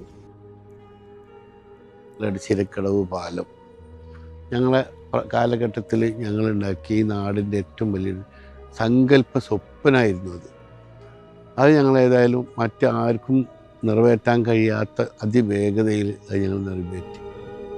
വളരെ സമീപകാലത്താണ് ചാലിയാർ പുഴയിൽ അരീക്കോട്ട് പാലം വരുന്നത്, എടശ്ശേരിക്കടവ് പാലം വരുന്നത്, പെരുങ്കടവ് പാലം വരുന്നത്, ഇരുവഴിഞ്ഞിപ്പുഴയ്ക്ക് കുറുകെ മുക്കംകടവിൽ പാലം വരുന്നത്. അപ്പോൾ ഇരുവഴിഞ്ഞിപ്പുഴ അങ്ങ് അതിർത്തിയുണ്ട്. അപ്പോൾ ഇരുവഴിഞ്ഞിപ്പുഴയുടെ തീരം വരെയുള്ള കൊടിയത്തൂർ പഞ്ചായത്തുമായിട്ട് ഇഴകിച്ചേർന്ന ഒരു ബന്ധം കീഴ്പറമ്പിന് സ്വാഭാവികമായിട്ടും വന്നു ചേരും. ആ കൊടിയത്തൂർ പഞ്ചായത്തും ഊർങ്ങാട്ടിരി പഞ്ചായത്തും ഈ അരീക്കോടിനോട് ചേർന്ന് ഇപ്പുറത്തുള്ള പഞ്ചായത്തുകളിലും മനുഷ്യരുമായിട്ടാണ് വിവാഹ ബന്ധങ്ങളും സാംസ്കാരിക വിനിമയങ്ങളും നടത്തുന്നത്. അത് ഏറെക്കുറെ ഒരേ ഭാഷയും ജീവിത രീതികളും തുടർന്നു പോകുന്നതിൽ സഹായിച്ചിട്ടുണ്ട്. എടശ്ശേരിക്കടവ് പാലത്തിൻ്റെ യഥാർത്ഥ ചരിത്രം യാദൃച്ഛികമാണ്. എൻ്റെ ജ്യേഷ്ഠൻ അബ്ദുൽ ഹമീദിൻ്റെ മകളെ നിക്കാഹിന് മുഹമ്മദ് അലി ശിഹാബ് തങ്ങൾ ഇവിടെ വരികയാണ് രാവിലെ 11 മണിക്ക്. നിക്കാഹെല്ലാം കഴിഞ്ഞ് ജ്യേഷ്ഠൻ്റെ വീട്ടിൽ ഇരിക്കാനും തിക്കും തിരക്കായപ്പോൾ എന്നോട് പറയും, നമ്മൾ നിങ്ങളെ വീട്ടിലേക്ക് പോവുക, അവിടുന്ന് ഭക്ഷണം കഴിക്കുക എന്ന് പറഞ്ഞ് ഭക്ഷണമൊക്കെ എടുത്ത് ഞങ്ങളിവിടെ വന്ന് ഭക്ഷണം കഴിച്ചിരുന്നു. അപ്പോൾ വെട്ടാർക്കിൽ മുഹമ്മൂദ് ഒക്കെ മൂപ്പരും വന്നിരുന്നു. ഞങ്ങൾ 3 ആളോട് ഇങ്ങനെ ഭക്ഷണം കഴിച്ചതിന് ശേഷം പുറത്തിങ്ങനെ ഇരിക്കുമ്പോൾ ഇനിയിപ്പോൾ മുഹമ്മദാക്ക് പോകേണ്ടത് ഏത് വഴിയാന്നുള്ള ചർച്ച വന്നപ്പോൾ 40 കിലോമീറ്റർ യാത്ര ചെയ്ത് വേണം അയാൾക്ക് വീട്ടിലെത്താനെന്ന് പറഞ്ഞപ്പോൾ തങ്ങളൊരു ഫലിതം പറഞ്ഞു. അതിന് ശേഷം MK മുനീർ സാഹിബിനെ അപ്പം തന്നെ വിളിച്ച പാടന്നെ മുനീർ സാഹിബിന് ആദ്യം കിട്ടിയില്ല. മുനീർ സാഹിബ് തിരിച്ചു വിളിച്ചു. അന്ന് പൊതുമരാമത്ത് വകുപ്പ് മന്ത്രിയാണ് MK മുനീർ. അദ്ദേഹം അങ്ങനെയൊക്കെ തിരിച്ചു വിളിച്ച് പറഞ്ഞ് ആ ഒരൊറ്റ ബലത്തിലാണ് യഥാർത്ഥത്തിൽ എടശ്ശേരിക്കടവ് പാലം ലഭിക്കുന്നത്. എങ്കിലും ഞങ്ങളെ കഠിനമായ ശ്രമത്തിൻ്റെ ഭാഗമായിട്ടാണ് ഞങ്ങൾ ഈ എടശ്ശേരിക്കടവ് പാലം ഞങ്ങൾ യാഥാർത്ഥ്യമാക്കുന്നത്.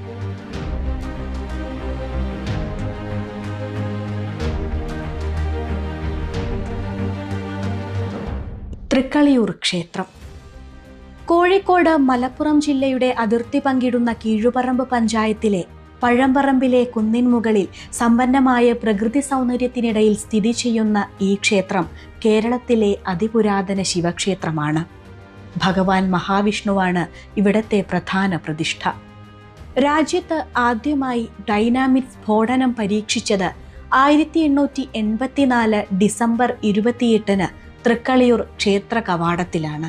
ഈ സംഭവത്തെക്കുറിച്ച് വില്യം ലോഗന്റെ മലബാർ മാനുവലിലും പറയുന്നുണ്ട്. തോക്കും വെടിക്കോപ്പുകളുമായി ക്ഷേത്രത്തിനകത്തു കയറി യുദ്ധം പ്രഖ്യാപിച്ച കോളക്കോടൻ കുട്ടിഹസനെയും സംഘത്തെയും പിടികൂടാനാണ് ബ്രിട്ടീഷുകാർ ഡൈനാമിറ്റ് അന്ന് പരീക്ഷിച്ചത്. അരീക്കോടെത്തിയ സംഘത്തിൽ നിന്ന് 7 പേർ ചാലിയാർ പുഴ കടന്ന് കീഴുപറമ്പിലെ പുരാതന മുസ്ലിം പള്ളിയായ ചൂരോട്ട് ജുമാ മസ്ജിദിൽ ആദ്യം പോയി.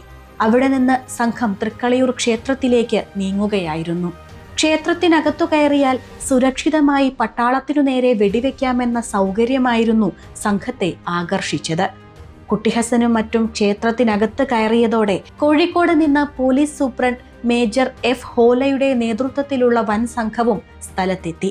പട്ടാളം ക്ഷേത്രഗോപുരത്തിനടുത്ത് എത്തിയതോടെ കുട്ടിഹസനും സംഘവും വെടിവെപ്പ് തുടങ്ങി. തിരിച്ച് വെടി ഏൽക്കുന്നില്ലെന്ന് കണ്ടതോടെ പോലീസ് കുടുങ്ങി. ഭ്രാന്തിയെപ്പോലെ ക്ഷേത്രത്തിനകത്തു കയറിയ കുട്ടിഹസന്റെ ഏക സഹോദരി പാത്തുമ്മ ആവശ്യമായ വെടിക്കോപ്പുകളും മറ്റും കൈമാറിയത് കുട്ടിഹസന്റെയും സംഘത്തിന്റെയും ആത്മധൈര്യം വർദ്ധിപ്പിച്ചു. പോലീസിന് നേരെ അവർ വെടിവെപ്പ് ശക്തമാക്കുകയും ചെയ്തു. ഈ സാഹചര്യത്തിലാണ് ക്യാപ്റ്റൻ കുർട്ടിസ് മദ്രാസിൽ നിന്നെത്തിച്ച ഡൈനാമിറ്റിന്റെ പ്രകൃതാരൂപം പരീക്ഷിക്കാൻ നിർബന്ധിതനായത്. ഡൈനാമിറ്റ് കളിമണ്ണിൽ പൊതിഞ്ഞ് മാലപ്പടക്കം പോലെ ക്ഷേത്ര ചുമരിലും കവാടത്തിലും പതിപ്പിച്ച് തീ കൊടുക്കാനായിരുന്നു പട്ടാളത്തിന്റെ തീരുമാനം. തീ കൊളുത്തിയതോടെ ഉണ്ടായ വലിയ പൊട്ടിത്തെറിയിൽ ക്ഷേത്ര കവാടങ്ങൾ തകർന്നു. അകത്തേക്ക് ഇരച്ചുകയറിയ പട്ടാള സംഘത്തിലെ മുഴുവൻ ആളുകളെയും വധിച്ചു. 24 മണിക്കൂർ നീണ്ട പോരാട്ടത്തിൽ 3 തോണി നിറയെ ശവങ്ങളുമായാണ് പട്ടാളം തിരിച്ചുപോയത്. ക്ഷേത്രത്തിൽ ഡൈനാമിറ്റ് പൊട്ടിച്ച സംഭവം വിവരിച്ച ശേഷം വില്യം ലോഗൻ പറയുന്നുണ്ട്, യുദ്ധത്തിനായാലും പ്രാദേശിക പ്രശ്നങ്ങൾ നേരിടാനായാലും ഇന്ത്യയിൽ ആദ്യമായി ഡൈനാമിറ്റ് ഉപയോഗിച്ച സംഭവം ഇതാണെന്ന്. തൃക്കളിയൂർ ക്ഷേത്ര ഉത്സവത്തിനോടനുബന്ധിച്ച് കഥകളിയും അതുപോലെ പലയാതി കലകളുണ്ടായിരുന്നു. വളരെ വളരെ ദൂരപ്രദേശങ്ങളിൽ നിന്ന് പോലും അതൊക്കെ കാണാനും ആസ്വദിക്കാനൊക്കെ നമ്മുടെ പ്രദേശത്ത് ആളുകൾ വന്നത്. അങ്ങനെ ഇങ്ങനെ വരുന്ന സമയത്താണ് പലരും സംസ്കൃതം, തമിഴ്, നമ്മുടെ നാട്ടിലെ ഭാഷകൾ തന്നെ പഠിക്കാനും ആ ഭാഷയിലൂടെ വൈദ്യം പഠിക്കാനും ആ ഭാഷയിലൂടെ തന്നെ വിവിധ സംസ്കാരങ്ങളൊക്കെ പഠിക്കാനും തയ്യാറായിട്ടുള്ള ആളുകൾ നമ്മുടെ നാട്ടിലുണ്ടായിരുന്നു. VK പോലുള്ള മലയാളത്തിലെ സമുന്നതരായ എഴുത്തുകാർ, എക്കാലത്തെയും മലയാളം ബഹുമാനിക്കുകയും ആദരിക്കുകയും ഒക്കെ ചെയ്യേണ്ടുന്ന VK പോലുള്ള സാഹിത്യകാരന്മാർ തൃക്കളിയൂർ ക്ഷേത്രത്തിലെ ഓഫീസിൽ ട്രസ്റ്റിലൊക്കെ വന്നിട്ട് ജോലി ചെയ്തു. അപ്പം അങ്ങനെ ഒരു സാംസ്കാരിക രംഗത്തിന് ഒരു തുടക്കം കുറിച്ചു. ചൂരോട്ട് ജുമാ മസ്ജിദ് കീഴുപറമ്പിന്റെ മത, സാമൂഹിക, സാംസ്കാരിക ചരിത്രത്തിൽ അവിശ്വസനീയമായ പങ്കുവഹിച്ച പള്ളിയാണ് ചൂരോട്ട് ജുമാ മസ്ജിദ്. കീഴുപറമ്പ് പഞ്ചായത്തിലെ തന്നെ ആദ്യത്തെ പള്ളിയാണിത്. 1024 മേടം 2, 1265 ജുമാദുൽ അവൽ 7, 15 ഏപ്രിൽ 1849 മർഹൂം പുല്ലഞ്ചേരി ഉണ്ണി അഹമ്മദ് ബിനു മുഹിയുദ്ദീൻ എന്നിവരുടെ നേതൃത്വത്തിൽ ഈ പള്ളി പണി കഴിപ്പിച്ചത്. കേരളത്തിൽ തന്നെ അറിയപ്പെടുന്ന പല പ്രമുഖ പണ്ഡിതന്മാരും ചൂരോട്ട് മഹലിന്റെ സാരഥ്യം വഹിക്കുകയോ മുദരിസുമാരായി സേവനം അനുഷ്ഠിക്കുകയോ ചെയ്തിട്ടുണ്ട്. പിലാക്കണ്ടി അബ്ദുള്ള മുസ്ലിയാർ, മപ്രം കണ്ണൻ കൊറ്റങ്ങൻ ഹസൻ മുസ്ലിയാർ, കോക്കൂർ അബ്ദുള്ള മുസ്ലിയാർ, ഏഴുമല അഹമ്മദ് മുസ്ലിയാർ, MK അസീസ് മുസ്ലിയാർ കൊടിയത്തൂർ, വാഴക്കാട് അഹമ്മദ് കുട്ടി മുസ്ലിയാർ, KC അലവി മൗലവി, ചിറ്റടി മൊയ്തീൻ കുട്ടി മൗലവി, KPK അഹമ്മദ് മൗലവി, PT മൊയ്തീൻ കുട്ടി മൗലവി, അബ്ദുസമദ് മൗലവി തുടങ്ങിയവർ ഇവരിൽ പ്രധാനികളാണ്. 1930-40 കാലഘട്ടത്തിൽ ഇവിടെ വളരെ പ്രശസ്തമായ രൂപത്തിൽ പള്ളി ദർസും നടന്നിരുന്നു. 100-ലേറെ വിദ്യാർത്ഥികൾ പഠിച്ചിരുന്ന ഈ ദർസിൽ അറബി ഭാഷാ പണ്ഡിതനും ഗ്രന്ഥകാരനും ഫാറൂഖ് റൗളത്തുൽ ഉലൂം അറബിക് കോളേജ് പ്രിൻസിപ്പലുമായിരുന്ന മർഹൂം അഹമ്മദ് സലാഹ് ബാഖഫി വാണിയമ്പലം, അഹമ്മദ് മുസ്ലിയാർ, EN സഹോദരങ്ങളുടെ പിതാവ് ഏഴുമല അഹമ്മദ് മുസ്ലിയാർ എന്നിവർ ദർസിൽ പഠിച്ചവരാണ്. കീഴുപറമ്പ് പഞ്ചായത്തിലെ മാത്രമല്ല, ഏറനാട് മേഖലയിൽ തന്നെ ഇസ്ലാമിക വൈജ്ഞാനിക പ്രവർത്തനങ്ങളുടെയും നവോത്ഥാന സംരംഭങ്ങളുടെയും മുന്നിൽ നടക്കാൻ ചൂരോട്ടുപള്ളിക്ക് സാധിച്ചിട്ടുണ്ട്. മലപ്പുറം ജില്ലയിൽ കീഴുപറമ്പ് ഗ്രാമപഞ്ചായത്തിൽ പഴമ്പറമ്പ് എന്ന പ്രദേശത്താണ് കാഴ്ചയില്ലാത്തവരുടെ അഗതി മന്ദിരം സ്ഥിതി ചെയ്യുന്നത്. 2009 നവംബർ 1-ാം തീയതിയാണ് ഇത്തരമൊരു സ്ഥാപനത്തിന് തുടക്കം കുറിച്ചത്. ഇതിൻ്റെ നടത്തിപ്പ് Kerala federation of the blind എന്ന് പറയുന്ന സംസ്ഥാന തലത്തിൽ അന്ധന്മാർക്ക് വേണ്ടി പ്രവർത്തിക്കുന്ന ഒരു സംഘടനയാണ്. അതിന് ജില്ലാ കമ്മിറ്റികളും സംസ്ഥാന കമ്മിറ്റിയുമാണ് ഇതിൻ്റെ മോണിറ്ററിംഗ് ഒക്കെ നടത്തുന്നത്. കേരളത്തിൻ്റെ എല്ലാ ഭാഗങ്ങളിൽ നിന്നും നിലവിൽ തൊഴിൽ ചെയ്യാൻ കഴിയാത്ത ആരോഗ്യപരമായ പ്രശ്നങ്ങളൊക്കെ ഉള്ള കണ്ണു കാണാത്ത ആളുകളെ സംഘടനയുടെ നേതൃത്വത്തിൽ അന്വേഷിച്ച് കണ്ടെത്തി ഇവിടെ കൊണ്ടുവന്ന് സ്ഥിരമായി ഇവിടെ താമസിപ്പിച്ച് സംരക്ഷിക്കുക എന്നുള്ളതാണ് ഈ സ്ഥാപനത്തിൻ്റെ ലക്ഷ്യം. ഈ ഒരു സ്ഥാപനം ഈ ഒരു പ്രദേശത്ത് എത്തിപ്പെടാനുള്ള പ്രധാന ഒരു കാരണം എന്ന് പറയുന്നത്, ഇവിടെ തൊട്ടടുത്ത് ഉള്ള വേലായുധൻ എന്ന് പറയുന്ന ഒരു ബ്ലൈൻഡ്, അദ്ദേഹം മങ്കട സ്കൂളിൽ പഠിക്കുന്ന സമയത്ത് അദ്ദേഹം ചോല ബിച്ചുട്ടിയാജിയുടെ അദ്ദേഹത്തെ സമീപിക്കുകയും അദ്ദേഹത്തോട് സ്ഥലം ആവശ്യപ്പെടുകയും ഇങ്ങനൊരു സ്ഥാപനം വരികയാണെങ്കിൽ സ്ഥലം നൽകാമെന്ന് അദ്ദേഹം ഉറപ്പ് നൽകുകയും ചെയ്തു. അങ്ങനെ സംഘടനാ ഭാരവാഹികളൊക്കെ വന്നു ഇവിടെ അദ്ദേഹവുമായി കണ്ട് സ്ഥലം 2 ഏക്കർ ഭൂമി ഇവിടെ ലഭ്യമാക്കി. അരീക്കോട് പ്രദേശത്തുള്ള എല്ലാ ജനങ്ങളെയും സംഘടിപ്പിച്ച് കീഴുപറമ്പ് പഞ്ചായത്ത് പ്രതിനിധികളെയൊക്കെ സംഘടിപ്പിച്ചുകൊണ്ടാണ് ഈ സ്ഥാപനം ഇവിടെ അന്ന് തുടങ്ങാൻ ആരംഭിച്ചത്. 2009 മുതൽ ഇവർ ഇവിടെ പ്രവർത്തനം ആരംഭിക്കുന്നതിൽ പ്രധാന കണ്ണി എന്ന് പറയുന്നത് ജില്ലാ പഞ്ചായത്ത് പ്രസിഡൻ്റായിരുന്ന അരിമ്പ്ര മുഹമ്മദ് മാഷും ഗ്രാമപഞ്ചായത്തിൻ്റെ പ്രസിഡൻ്റായിരുന്ന KC ഷുക്കൂർ അവർകളും മേൽനോട്ടം വഹിച്ച് ഈ നാട്ടിലെ മുഴുവൻ ആളുകളെയും സംഘടിപ്പിച്ചുകൊണ്ട് ഈ ഒരു സ്ഥാപനത്തെ ജനകീയ സ്ഥാപനമായി മാറ്റാൻ ഒരു ശ്രമം നടത്തി. പുതിയ ആളുകൾ സ്ഥാപനത്തിൻ്റെ ചുമതല ഏറ്റെടുത്തുകൊണ്ട് മുന്നോട്ട് പോയിക്കൊണ്ടിരിക്കുന്ന അവസരത്തിലാണ് നമ്മുടെ പരേതനായ ബഹുമാനപ്പെട്ട നമ്മുടെ കുനിയിൽ അബ്ദുൽ ഹമീദ് സാറ് സ്ഥാപനത്തിൽ 2016 ചാർജ് എടുക്കുന്നത്. അതോടുകൂടിയാണ് സ്ഥാപനത്തിന് ഒരു പുതിയ ചൈതന്യം, പുതിയ ഒരു വെളിച്ചം, ഇത്ര പുരോഗതിയുടെ അടിത്തറ ഉണ്ടാക്കിയത്. അപ്പോൾ 2016 മുതൽ ഫുൾ ടൈം അഡ്മിനിസ്ട്രേറ്റർ എന്ന നിലയ്ക്ക് കുനി സ്വദേശിയായ ഹമീദ് മാസ്റ്റർ അദ്ദേഹം അതിന് മുൻകൈ എടുത്തുകൊണ്ട് ഇവിടെ ഫുൾ ടൈമായിട്ട് നിൽക്കുകയും ഈ നാട്ടിലെ മുഴുവൻ ജനങ്ങളെയും ക്ലബ്ബുകാരെയും സന്നദ്ധ സംഘടനകളെയും അതേപോലെ ചാരിറ്റി ഓർഗനൈസേഷൻ എല്ലാവരെയും ഇതുമായി ചേർത്ത് പിടിച്ചുകൊണ്ട് അവരുടെ പ്രോഗ്രാമുകളൊക്കെ നടത്തി ഈ സ്ഥാപനത്തെ ഈ നിലയിലേക്ക് എത്തിക്കാൻ വേണ്ടി സഹായിച്ചത് അദ്ദേഹമാണ്. ഇന്നിവിടെ ഞങ്ങൾ 45ഓളം അന്തേവാസികൾ സുഖമായിട്ട് സന്തോഷത്തോടെ കഴിഞ്ഞു പോകുന്നു. ഇത് ബഹുമാനിയായ നാട്ടുകാരുടെ നല്ല സഹകരണം കൊണ്ടും നല്ല പ്രവർത്തനം കൊണ്ടും ഒക്കെയാണ് ഇന്ന് ഈ സ്ഥാപനം വളരെയധികം ഇവിടെ ഭക്ഷണം, വസ്ത്രം, ചികിത്സ എല്ലാ സൗകര്യങ്ങളും ലഭ്യമായിട്ടുള്ളത്.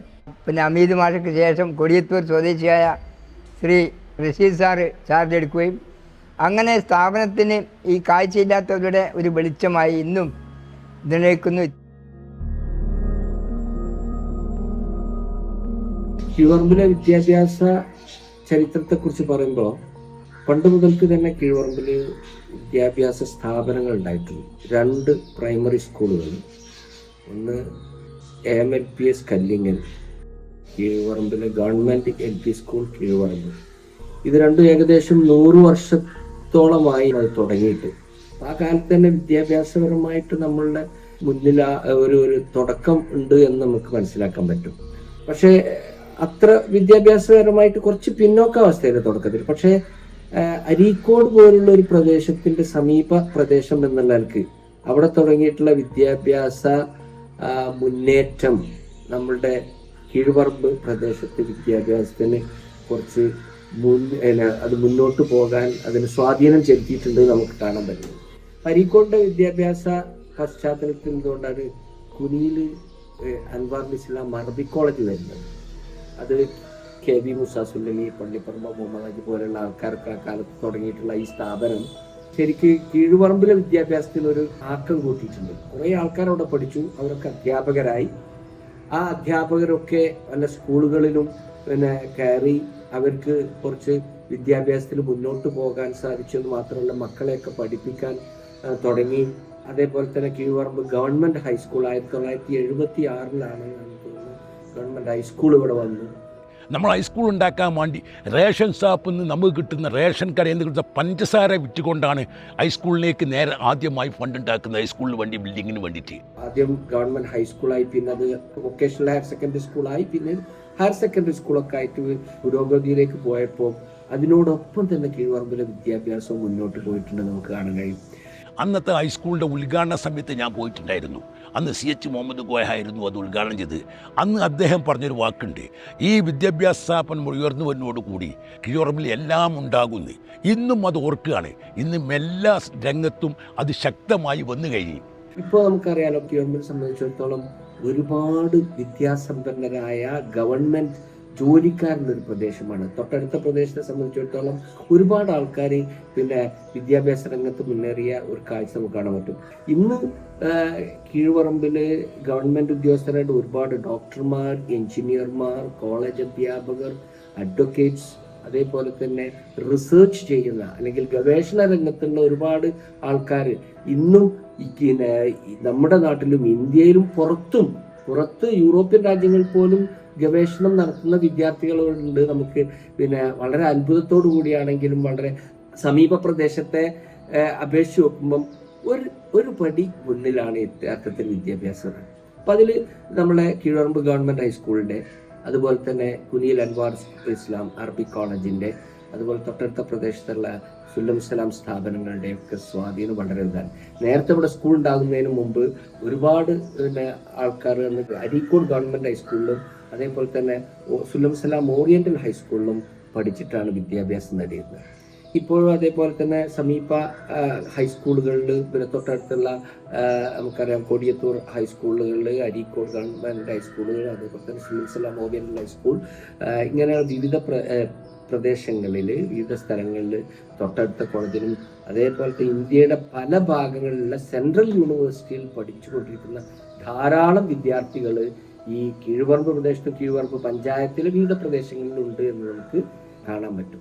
നേരത്തെ CH മുഹമ്മദ് കോയ സാഹിബ് ഈ നടപ്പിൽ വരുത്തിയിട്ടുള്ള ഈ അറബി അധ്യാപകരെ സ്കൂളുകളിൽ നിയമിക്കാൻ തുടങ്ങിയത് കൂടി അന്ന് അദ്ദേഹം പറഞ്ഞൊരു വാക്കുണ്ട്, ഞാനിപ്പോൾ ഇവർ അറബി അധ്യാപകരാകും, അവരൊക്കെ ആ അറബി അധ്യാപകർക്ക് അവരുടെ മക്കളെ പഠിപ്പിച്ച് ഡോക്ടറും എഞ്ചിനീയറും ആക്കുമെന്ന് മുമ്പ് അദ്ദേഹം പറഞ്ഞതുപോലെ ഇന്ന് ഈ അധ്യാപകരുടെയൊക്കെ മക്കൾ പല സ്ഥലങ്ങളിലായിട്ട് ഡോക്ടേഴ്സും എഞ്ചിനീയേഴ്സും അതേപോലെ തന്നെ ഇന്ത്യയിലെ വിവിധ യൂണിവേഴ്സിറ്റികൾ, വിദേശങ്ങളിലെ വിവിധ യൂണിവേഴ്സിറ്റികളിൽ ഉന്നത ബിരുദം നേടിക്കൊണ്ടിരിക്കുന്നു എന്ന് കേൾക്കുമ്പോൾ വളരെ വലിയ സന്തോഷവും ചാരിതാർത്ഥ്യമുണ്ട്. ഇന്ന് PhD ക്വാളിഫൈ ചെയ്തിട്ടുള്ള ഒരുപാട് വിദ്യാർത്ഥികൾ നമ്മളുടെ ഇപ്പോഴും പഠിച്ചുകൊണ്ടിരിക്കുന്ന, അത് ഇന്ത്യയിലെ സെൻട്രൽ യൂണിവേഴ്സിറ്റികളിൽ വരെ ഗവേഷണം നടത്തുന്ന ധാരാളം വിദ്യാർത്ഥികളുണ്ട് എന്ന് കാണിക്കുന്നത് കീഴ്പറമ്പിൻ്റെ വിദ്യാഭ്യാസ പുരോഗതിയും വിദ്യാഭ്യാസത്തോട് ജനങ്ങളുടെ കാഴ്ചപ്പാടിലുള്ള ഒരു മാറ്റവുമാണ് എന്ന് നമുക്ക് കാണാൻ പറ്റും. വിദ്യാഭ്യാസ പ്രക്രിയയുടെ ഭാഗമായിട്ട് ആളുകൾ പലതരത്തിലുള്ള പഠന പ്രക്രിയക്കും ജോലി കിട്ടിയപ്പോഴൊക്കെയാണ് പുറം നാടുകളിലേക്ക് ചേക്കേറുന്നതും നമ്മുടെയൊക്കെ വിനിമയങ്ങൾ വിദൂര നാടുകളുമായിട്ട് വന്നു ചേർന്നത്. നമ്മുടെ നാട്ടിൽ തന്നെ ഉണ്ടായ പ്രധാനപ്പെട്ട നാടകമാണ് വെള്ളരി നാടകം എന്നുള്ളത്. അത് കൃഷിയുമായിട്ട് ബന്ധപ്പെട്ട, കൃഷിയുടെ കൊയ്ത്തുമായി ബന്ധപ്പെട്ട ഒരു നാടകമാണ്. നമ്മുടെ നാട്ടിലുള്ള കാരാട്ട് കുഞ്ഞു പോക്കർ സാഹിബ് എഴുതി അവതരിപ്പിച്ച നാടകമാണ് വിത്തും കൈക്കോട്ടും എന്നുള്ളത്. അതിൽ ഈ കൃഷിയുമായി ബന്ധപ്പെട്ട സംഗതികളാണ് പൂർണ്ണമായിട്ടും പ്രതിപാദിക്കുന്നത്. ഇത്തരത്തിൽ അതേപോലെ പൊറാട്ട് നാടകം, അതേപോലെ ഈ ഓണം, വിഷു, അതേപോലെ കമ്പളനാട്ടി, അത് പ്രധാനം വയനാട്ടിലാണ് കമ്പളനാട്ടി ഉള്ളത്. അതേപോലെ കാളപ്പൂട്ട് മത്സരം, നമ്മുടെ നാട്ടിൽ അടുത്ത കാലത്ത് വരെ ഉണ്ടായിരുന്ന കാളപ്പൂട്ട് മത്സരം. ഇങ്ങനെ ആഘോഷങ്ങൾ ഇവർക്ക്, ഈ കർഷകർക്ക് അവരുടെ ഇടവേളകളിൽ അവർക്ക് ആസ്വദിക്കാൻ വേണ്ടി ഇത്തരത്തിലുള്ള കുറേ കലാരൂപങ്ങൾ, പാട്ടുകളെല്ലാം രൂപപ്പെട്ടിരുന്നു. പഴയ കാലത്ത് നമ്മുടെ നാട്ടിൽ അത് സർവ്വസാധാരണമായിരുന്നു. ഒരു ഭാഗത്ത് ഈ കുത്ത് പോലെയുള്ള അല്ലെങ്കിൽ കാരക്കളി പോലെയുള്ള സംഗതികളൊക്കെ ഉണ്ടായി. അതിനോടനുബന്ധിച്ച് തന്നെ വോളിബോൾ കളിയും ഫുട്ബോൾ കളിയും ഒക്കെ രൂപപ്പെട്ടു. സ്പോർട്സിനൊക്കെ പറയുകയാണെന്നുവെച്ചെങ്കിൽ പിന്നെ ഈ അടുത്ത പ്രദേശങ്ങളിൽ വെച്ചിട്ട് ഏറ്റവും വലിയ വോളിബോൾ ടീം ഉണ്ടായിരുന്ന സ്ഥലമാണ്. എൻ്റെ വാപ്പക്കെല്ലാം കളിക്കാനായിരുന്നു, നല്ല പേരെടുത്ത ഒരു കളിക്കാരനായിരുന്നു. പിന്നെ ആ വോളിബോളൊക്കെ പോയി ഫുട്ബോൾ വന്നതോടുകൂടി ഫുട്ബോളിൻ്റെ ആധിപത്യമായി. നമ്മൾ ഇവിടുന്ന് കുട്ടികളെല്ലാം കൂടി അടുത്ത പ്രദേശങ്ങൾക്കൊക്കെ ഫുട്ബോൾ കളിക്കാൻ പോവുക. ഡിപ്ലോമക്കൊക്കെ പഠിക്കുന്ന സമയത്ത് നമ്മൾ സംസ്ഥാന ലെവലിൽ വരെ ടീമിൽ കളിക്കാൻ നമ്മുടെ ഈ ഗ്രാമത്തിൽ നിന്നുള്ള ബാക്കപ്പ് നമ്മളെ സഹായിച്ചു എന്നുള്ളത് വലിയൊരു എടുത്തു പറയേണ്ട ഒരു സംഗതിയാണ്.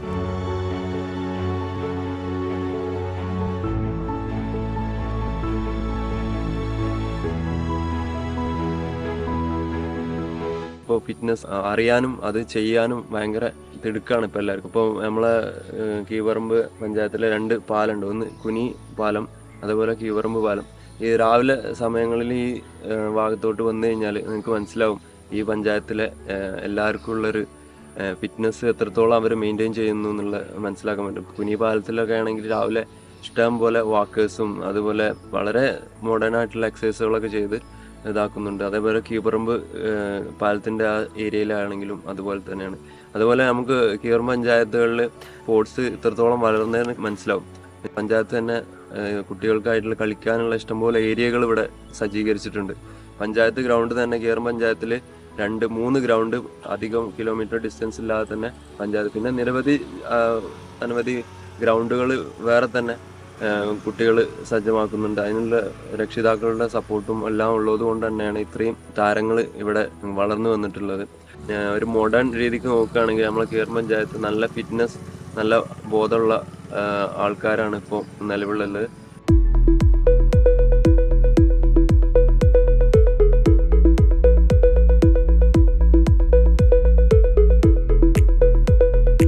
കീഴുപറമ്പിൻ്റെ ചരിത്രത്തിൽ രേഖപ്പെടുത്തേണ്ട ഒരു പ്രധാന സംഭവമാണ് ഉത്തരമേഖല ജലോത്സവം. ചാലിയാർ പുഴയുടെ തീരത്താണ് നമ്മളുള്ളത്. ചാലിയാർ പുഴയും ബന്ധപ്പെട്ടുകൊണ്ട് കീഴുപറമ്പിലെ പഴയകാല ജനങ്ങളൊക്കെ തന്നെ തോണിയുമായി ബന്ധപ്പെട്ട് ജീവിക്കുകയായിരുന്നു. അവരുടെയൊക്കെ ജീവിത ഉപാധി സത്യത്തിൽ തോണിയായിരുന്നു. ആ പുഴയുമായി ബന്ധപ്പെട്ട ഒരു കാലഘട്ടത്തിലാണ് ജലോത്സവം ആരംഭിക്കുന്നത്. പഴയകാല ആളുകൾ അവർ നിത്യം ഉപയോഗിച്ചുകൊണ്ടിരിക്കുന്ന തോണി കൊണ്ട് ഒരു മത്സരം നടത്തിയിട്ടാണ് ജലോത്സവം വരുന്നത്. മുമ്പ് അടിച്ചിടത്തി പഴയ കാലത്ത് അന്ന് ടീം പ്രിയദർശിനി ഒന്ന്, പിന്നെ CH ക്ലബ്ബും, അങ്ങനെ 2 ക്ലബ്ബുമായിട്ട് മത്സരം. അന്ന് വേറെ പഴയതൊന്നുമില്ല, ഞങ്ങളൊക്കെ തന്നെ ഉള്ളൂ. വേറെ നാട്ടിലും ചെറിയൊരു ടീമുണ്ടാവും. അന്ന് പ്രിയദർശിനിയും പിന്നെ CH ക്ലബ്ബുമായിട്ട് മികച്ച മത്സരമായിരുന്നു. ഞങ്ങൾ നാട്ടിൽ അയലക്കാർ തന്നെ. അതിൽ ഞങ്ങൾക്ക് കിട്ടും, ഒന്നും അവർക്ക് കിട്ടും. പിന്നെ കരുളായി പോയിട്ടുണ്ട്, മത്സരത്താൻ പോയിട്ടുണ്ട്. അവിടെ വലിയ മത്സരം ഉണ്ടായില്ല. കരുളായി, വാഴക്കാട്, ഞങ്ങൾ പോയടുത്തൊക്കെ ട്രോഫി വാങ്ങി പോകുന്നുള്ളൂ. പിന്നീട് CH Muhammad Koya memorial club അത് ഏറ്റെടുത്ത് നിരന്തരമായി ഓണാഘോഷത്തിൻ്റെ ഭാഗമായി ജലോത്സവം നടക്കാറുണ്ട്. ആ ജലോത്സവം എന്നത് ഈ നാടിൻ്റെ ഒരു ഉത്സവമായി മാറി. നാട്ടിൽ ഓരോ പ്രദേശത്തും ജലോത്സവം നടക്കുമ്പോൾ അതിൻ്റെ നേതൃനിരയിൽ കീഴുപറമ്പിലെ ആളുകളായിരിക്കും. അവർക്ക് മാതൃകയായത് കീഴുപറമ്പാണ്. കാരണം കീഴുപറമ്പ് പ്രദേശം അത്ര കണ്ട് ജലോത്സവത്തെ സ്നേഹിച്ചു. 1989, 2002 നടന്ന ജലോത്സവത്തിൽ നമുക്കറിയാം ഈ അങ്ങാടിയും അതുപോലെ തന്നെ ഈ ഓരോ വീടുകളിലും നിരന്തരമായി ആളുകൾ വന്നു ചേർന്ന് ജലോത്സവം എന്ന് പറയുന്നത് വലിയൊരു ഉത്സവമായി മാറിയിരുന്നു. അത് കീഴുപറമ്പിൻ്റെ മുഖച്ഛായ മാറ്റിയിട്ടുണ്ട്. കാരണം കീഴുപറമ്പിന് സംസ്കാരമുണ്ട്. ആ സംസ്കാരത്തിൽ ഈ ജലോത്സവം കൂടി വന്നു ചേർന്നപ്പോൾ വലിയ ഉന്നതിയിലുള്ള ഒരു ഗ്രാമമായി നമ്മുടെ നാട് മാറിയിട്ടുണ്ട്. ഇപ്പോൾ ഈ പുഴയെ ബന്ധപ്പെട്ട് ചാലിയാറിൻ്റെ ഭാഗത്ത് താഴെ മുറിഞ്ഞമാടിൽ ഇതുപോലെ ജലോത്സവം നടക്കാറുണ്ട്. അടുത്ത കാലത്ത് തുടങ്ങിയിട്ടില്ല, റോവേഴ്സ് ക്ലബ്ബ് തുടങ്ങി വെച്ച്. ഇതൊക്കെ ചാലിയാറിൻ്റെ പുഴയുമായി ബന്ധപ്പെട്ട് ഇതുപോലത്തെ ഒരുപാട് മത്സരങ്ങൾ, കൈത്തോണി മത്സരങ്ങൾ, 15 അംഗം 9 അംഗമൊക്കെ നടക്കുന്ന മത്സരങ്ങളൊക്കെ നടക്കുമ്പോൾ ആസ്വദിക്കാൻ ഒരുപാട് പ്രദേശത്തു നിന്ന് ആളുകൾ വരാറുണ്ട്. നിരന്തരമായി വരുന്ന ഓണത്തിൻ്റെ സമയത്ത് ആ ഓണം ആഘോഷിക്കുന്നവർക്കും കേരള ജനതയ്ക്കും ആവശ്യമായ രീതിയിലുള്ള ഒരു ഉത്സവമായി ഈ ജലോത്സവം മാറി. കീഴുപറമ്പിനെ സംബന്ധിച്ച് കീഴുപറമ്പിൻ്റെ ഒരു മാറ്റത്തിന് നാന്ദി കുറിച്ചിട്ടുള്ള ഒരു സംഭവമാണ് ഈ ഉത്തരമേഖല ജലോത്സവം. അത് ചാലിയാറുമായി ബന്ധപ്പെട്ട കാര്യമാണ്. അതാണ് ഇവിടെ കാർഷിക മേഖലയാണ്, കൃഷിക്കാരാണ് കൂടുതലുള്ളത്. ആ കാർഷിക മേഖലയിൽ അവർക്ക് ആസ്വാദനം നൽകുന്ന ഏറ്റവും നല്ല ഒരു ജലോത്സവമായി അത് മാറിയിട്ടുണ്ട്. കീഴ്പറമ്പ് എന്ന് പറയുന്ന ഒരു പ്രദേശം താഴ്ന്ന പ്രദേശമാണ്, വെള്ളപ്പൊക്കം ഉണ്ടാകുന്ന പ്രദേശമാണ്. ഇവിടെ ജലോത്സവം എന്ന് പറയുമ്പോൾ അത് ആളുകൾക്ക് വളരെ ആവേശം ഉണ്ടാക്കാറുണ്ട്. അത് നമ്മുടെ കാർഷിക രംഗത്ത് വളരെ ഉയർച്ചയ്ക്ക് സാധ്യമായിട്ടുണ്ട്. ജനങ്ങളുടെ സംസ്കാരവുമായി ബന്ധപ്പെട്ട് ഉയർച്ച ഉണ്ടായിട്ടുണ്ട്. ഇതൊക്കെ കാരണമായി ജലോത്സവം മാറിയിട്ടുണ്ട്. ആളുകളുമായി ബന്ധപ്പെടാനുള്ള നിരന്തരമായ പ്രവർത്തനം കൊണ്ട് വലിയ വലിയ ആളുകൾ വന്ന് ഉദ്ഘാടനം നടത്തുകയൊക്കെ ചെയ്യുന്നതുകൊണ്ട് എല്ലാവർക്കും ബന്ധപ്പെടാൻ പറ്റിയ നല്ല ഒരു സംരംഭമായി, പൊതുജനങ്ങൾക്ക് താല്പര്യമുള്ള സംരംഭമായി ഉത്തരമേഖല ജലോത്സവം മാറിയിട്ടുണ്ട്. ചാലിയാർ പുഴ രണ്ടായി പിളർന്ന് ഒരു ദ്വീപ് പോലെ രൂപപ്പെട്ട ഒരു സ്ഥലം, അതായത് പുഴ രണ്ടായിട്ട് മുറിഞ്ഞൊഴുകിയത് കൊണ്ടാണ് മുറിഞ്ഞമാട് എന്നുള്ള പേര് ഈ ഒരു സ്ഥലത്തിന് വന്നത്. ഏകദേശം 7 ഏക്കറോളം ഈ ഒരു ഭൂമി പരന്നു കിടക്കുക. പഴയ കാലത്ത് ഇത് സ്വകാര്യ വ്യക്തികളായിരുന്നു. അതിൻ്റെ വല്യാപ്പൻ്റെ ഭൂമിയും കൂടി ഉണ്ട് ഇതിൽ. പഴയ കാലത്ത് എൻ്റെ ഉമ്മയൊക്കെ പറഞ്ഞേക്കാം 99 മലയാള കൊല്ലം 99 ലളിതകാലൻ്റെ മുമ്പാണ്. മുമ്പ് വലിയ വെള്ളം വന്ന് ഒന്നായിട്ട് ഒഴുകിപ്പോയതാണ്. പഴം മാവ് പിലാവ് എല്ലാം ഉണ്ട് ഇവിടെ. അപ്പോൾ എന്നിട്ട് ഒലിച്ച് പോയിട്ട് ഇത് പിന്നെ മാടായി വായിക്കും മാണ്ടാതെ ഒഴുകി പോയതാണ്. ഇതിൻ്റെ നീതി ഷീറ്റിന് ഒരു മുറിൻ്റെ അടുത്ത് ഇപ്പോഴും ഉണ്ട്. അതായത് വില്ലേജ് ഓഫീസിൽ നിന്ന് മാപ്പ് എടുത്തപ്പോൾ പറഞ്ഞ് നിങ്ങൾക്ക് ഇതിന് സ്ഥിരം ഭൂമിയാണെങ്കിൽ കിട്ടും, നിങ്ങൾക്ക് ഭൂമിയില്ലാതെ. അത് കമ്പ്യൂട്ടറിലിട്ട് നോക്കുമ്പോൾ ശരിയാ ഭൂമിയുണ്ട്, പക്ഷെ നമുക്ക് കിട്ടാൻ അർഹതല്ല, നമുക്ക് ഭൂമിയുണ്ട്. അങ്ങനെ ഇത് സ്വകാര്യ വ്യക്തിയെന്നാണ് സർക്കാരിൻ്റെ അപ്പം നിലവിൽ. അങ്ങനെ ഇവിടെ നിറച്ച് മണൽ തന്നെ, തനിച്ച മണൽ, വേറൊന്നുമില്ലേ. ഇവിടെ പാറ, ഈ പാറമ്മൽ പൊന്നെടുക്കുന്ന പാറ. കാലത്ത് ആൾക്കാർ ഇവിടുന്ന് സ്വർണ്ണം കൂടുതൽ എടുത്തിട്ടുണ്ട്. പക്ഷേ അന്ന് ഇവിടെ പണിയെടുത്ത അന്നത്തെ കൂലി മാത്രമേ ഇവിടുന്ന് കിട്ടാറുള്ളൂ. സ്വർണ്ണധാര ഇത് വലിയൊരു വെള്ളത്തിന് ഒഴുക്കിൽ മറിച്ച് കിട്ടുക സ്വർണ്ണം പോയെന്ന്. ഇങ്ങനോട്ടൊരു മടണ്ട ഒന്നായിട്ട് മുമ്പുള്ള കാലത്തുള്ളൊരു ആ മടനുള്ളിൽ പോയിട്ട് മരവി കൊണ്ടുപോയിട്ട് കുറേയൊക്കെ ഭാര്യ കൊണ്ടുവന്നിട്ട് ഇവിടുന്ന് പുറത്തുനിന്ന് എത്തിയിട്ട് അങ്ങനെ പൊന്നു കിട്ടും. മരവിയിലിട്ടിട്ട് തരിച്ചെടുത്തിട്ടാണ് സ്വർണ്ണം എടുക്കൽ. എന്നിട്ടത് കുറച്ച് ചിരട്ടയിൽ പാർന്ന് നിൽക്കും. എന്നതിൻ്റെ ശേഷം മർക്കുറിയായി ചേർക്കും. മർക്കുറി ഒന്നായി സ്വർണത്തിന് സ്വന്തം പിടിച്ചെടുക്കും. എന്നിട്ടത് കത്തിച്ചിട്ട് പുഴയിൽ തട്ടാന്മാർക്ക് കൊടുക്കലാണ് പതിവ്. ഇവിടെ ഒരു കൊടി പുല്ലും കൂടി ഇവിടെ മുമ്പില്ല. മണലിൻ്റെ കാലത്ത് ഈ മണൽ ഒന്നായിട്ട് എടുത്തു പോയത് ഇവിടെ ലോറിക്ക് എല്ലാവരും വിളിച്ചു പോയത് അതൊക്കെ പഞ്ചായത്ത്. അങ്ങനെ ഒരു തരി മണലില്ലാതായി. ഇപ്പം ചളി വീണ് മൂടിയതാണ്, പുല്ലും ചളിയും വീണ് മൂടിയതാണ്. നമ്മളിവിടെ പോയ ഇത്രയും നാശമാവാനുള്ള കാരണം എന്താ പറയുക, കവണക്കല്ല് കട്ട. അതുകൊണ്ട് ആ കെട്ടുകൊണ്ട് ഇവിടെ ഒന്നായിട്ട് മല ഒന്നായിട്ട് ഇടിഞ്ഞ് പൊളിഞ്ഞുകൊണ്ട് വരുമ്പോൾ ആ കരക്ക് ആ ചളി ഒന്നായിട്ട് ഇവിടെ ഊറിയിട്ട് ഇവിടെ കരക്കായി ചെളിയായി വീണ, ഒന്നായിട്ട് ചളി വീണ. ഒഴുകി പോകുന്നില്ല. മറ്റൊക്കെ ആ വെള്ളത്തിനൊക്കെ ഒഴുകി പോയിട്ടുണ്ടായിരുന്നു. ഇപ്പോൾ ഒഴുകി പോകുന്നില്ല, ഒഴുക്കില്ലല്ലോ. വർഷത്തിൽ ലേശം ഒഴുക്കുണ്ടാവും, അത് അറിയാത്തുണ്ടാവില്ല. മുമ്പ് ഞങ്ങളുടെ കാലത്ത് പുളിയും കുടിച്ചലും പോയതിനേനി. എൻ്റെ കാലത്ത് ഇവിടുന്ന് വെള്ളം മുക്കിണ്ടായിട്ട് ഞങ്ങൾ പെരേക്ക് പോയത്. വെള്ളം മുക്കാം കിണറില്ല, നല്ല വൃത്തിയുള്ള വെള്ളമാണ്. അന്ന് ഒഴുക്കുണ്ടാവും നല്ല. കീഴ്പറമ്പിൽ ഏറ്റവും പ്രധാനപ്പെട്ട അടയാളപ്പെടുത്തേണ്ട ഒരു ഡെസ്റ്റിനേഷൻ ചോദിച്ചാൽ നമ്മൾ ആദ്യം പേരെടുത്ത് പറയേണ്ട സ്ഥലം അത് മുറിഞ്ഞമാടായിരിക്കും. കാരണം പ്രകൃതി രമണീയമായ ഈ ഒരു ഏരിയയിലേക്ക് കേരളത്തിൻ്റെ പല ഭാഗങ്ങളിൽ നിന്നും ടൂറിസ്റ്റുകൾ നിരവധി ആളുകൾ വരുന്നുണ്ട്. ഇത് റവന്യൂ അക്വയർ ഭൂമിയാണ്. കീഴ്പറമ്പ് പഞ്ചായത്തിനും അതുപോലെ വാഴക്കാട് പഞ്ചായത്തിനും ചീക്കോട് പഞ്ചായത്തിനും അധികാരപ്പെട്ട രീതിയിലാണ് സ്ഥലം ഉൾക്കൊള്ളുന്നത്. വരുന്ന ടൂറിസ്റ്റുകൾക്ക് വേണ്ട അടിസ്ഥാന സൗകര്യങ്ങൾ ഒരുക്കിയാൽ ഭാവി തലമുറയ്ക്ക് ചിലപ്പോൾ കീഴ്പറമ്പിൻ്റെ മുഖച്ഛായ തന്നെ മാറ്റാൻ ഉതകുന്ന രീതിയിലുള്ള ഒരു പ്രകൃതി രമണീയമായ ദൈവം കനിഞ്ഞരുളിയ ഒരു സ്ഥലം എന്നുള്ള രീതിയിൽ എല്ലാവർക്കും പ്രിയപ്പെട്ട ഒരു സ്ഥലം കൂടിയാണ് മുറിഞ്ഞമാട്. ഈ നിലവാരം കുറച്ച് ഉയർന്നൊരു പ്രദേശമാണ് മറ്റ് ചിന്തകൾക്കും അങ്ങനെ തന്നെ ഒരു നല്ല പുരോഗമനം മനസ്സിലുള്ളതാണ്. ഇവിടെ എല്ലാ പ്രസ്ഥാനങ്ങളും, മതസംഘടനകളാണെങ്കിൽ എല്ലാം ഉണ്ട്, രാഷ്ട്രീയ പ്രസ്ഥാനങ്ങളും അതും എല്ലാം ഉണ്ട്. ഞങ്ങൾ തമ്മിൽ ഈ സ്പോർട്സ് രംഗത്തും മറ്റേത് രംഗത്തും ഭയങ്കര സ്നേഹം. ഏറ്റവും ശത്രുത രാഷ്ട്രീയ പോരാട്ടം നടക്കുമ്പോൾ മറ്റ് കായിക രംഗം വരുമ്പോൾ ഞങ്ങൾ ഒന്നായിരിക്കും. അപ്പോൾ നാട്ടിന് വേണ്ടി എന്നും കീഴ്പറമ്പ് ഒറ്റക്കെട്ടാണ്. ഇപ്പോൾ അടുത്ത കാലത്താണ് തൊട്ട പഞ്ചായത്തുകളൊക്കെ വികസനത്തിന് വരുന്നതിന് മുമ്പ് തന്നെ കീഴ്പറമ്പ് വളരെ മുന്നോട്ട് വന്നിട്ടുണ്ട്. അതിന് ഒരു പ്രത്യേക കാരണം രാഷ്ട്രീയമായിട്ട് ആരും അവകാശവാദം ഉന്നയിക്കാറില്ല. ആശുപത്രി രംഗത്താണെങ്കിലും അത് മൃഗ സംരക്ഷണ രംഗത്താണെങ്കിലും കൃഷി ഡിപ്പാർട്ട്മെൻറ്റിലാണെങ്കിലും ഒക്കെ ഇന്ന് എല്ലാം സമ്പൂർണ്ണമായി നിലനിൽക്കുന്ന ഒരു പഞ്ചായത്തായിക്കൊണ്ട് മറ്റു പഞ്ചായത്തുകൾക്ക് സ്വാഭാവികമായിട്ടും ഒരു മാതൃകാ പഞ്ചായത്തായിട്ട് കിഴവറമ്പ് മാറിയിട്ടുണ്ട് എന്നുള്ളത് സത്യമാണ്.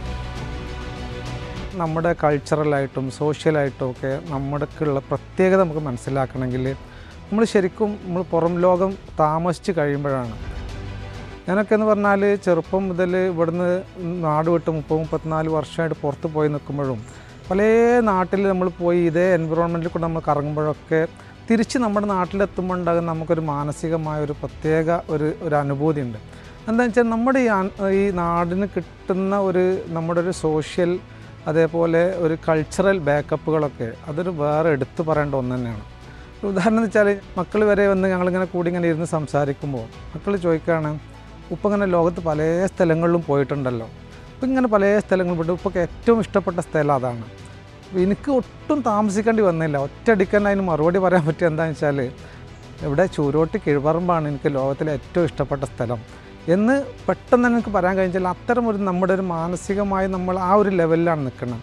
അപ്പോൾ നമ്മുടെ ഇവിടുന്ന് നമുക്ക് ഏറ്റവും ചെറുപ്പത്തിൽ നമ്മുടെ ഗ്രാമത്തിൽ നിന്ന് കിട്ടിയ എത്തിക്കലായിട്ടും മോറലായിട്ടൊക്കെ ഉള്ള നമ്മുടെ ബാക്കപ്പ് ഇത് ലോകത്തിൻ്റെ മുഴുവൻ ഭാഗങ്ങളിൽ നമ്മൾ പോകുമ്പോഴും നമ്മുടെ അതൊരു ഐഡിയലായിട്ട് നമ്മളെ നിലനിർത്തണം എന്നുള്ളതാണ് അതിൻ്റെ പ്രത്യേകത.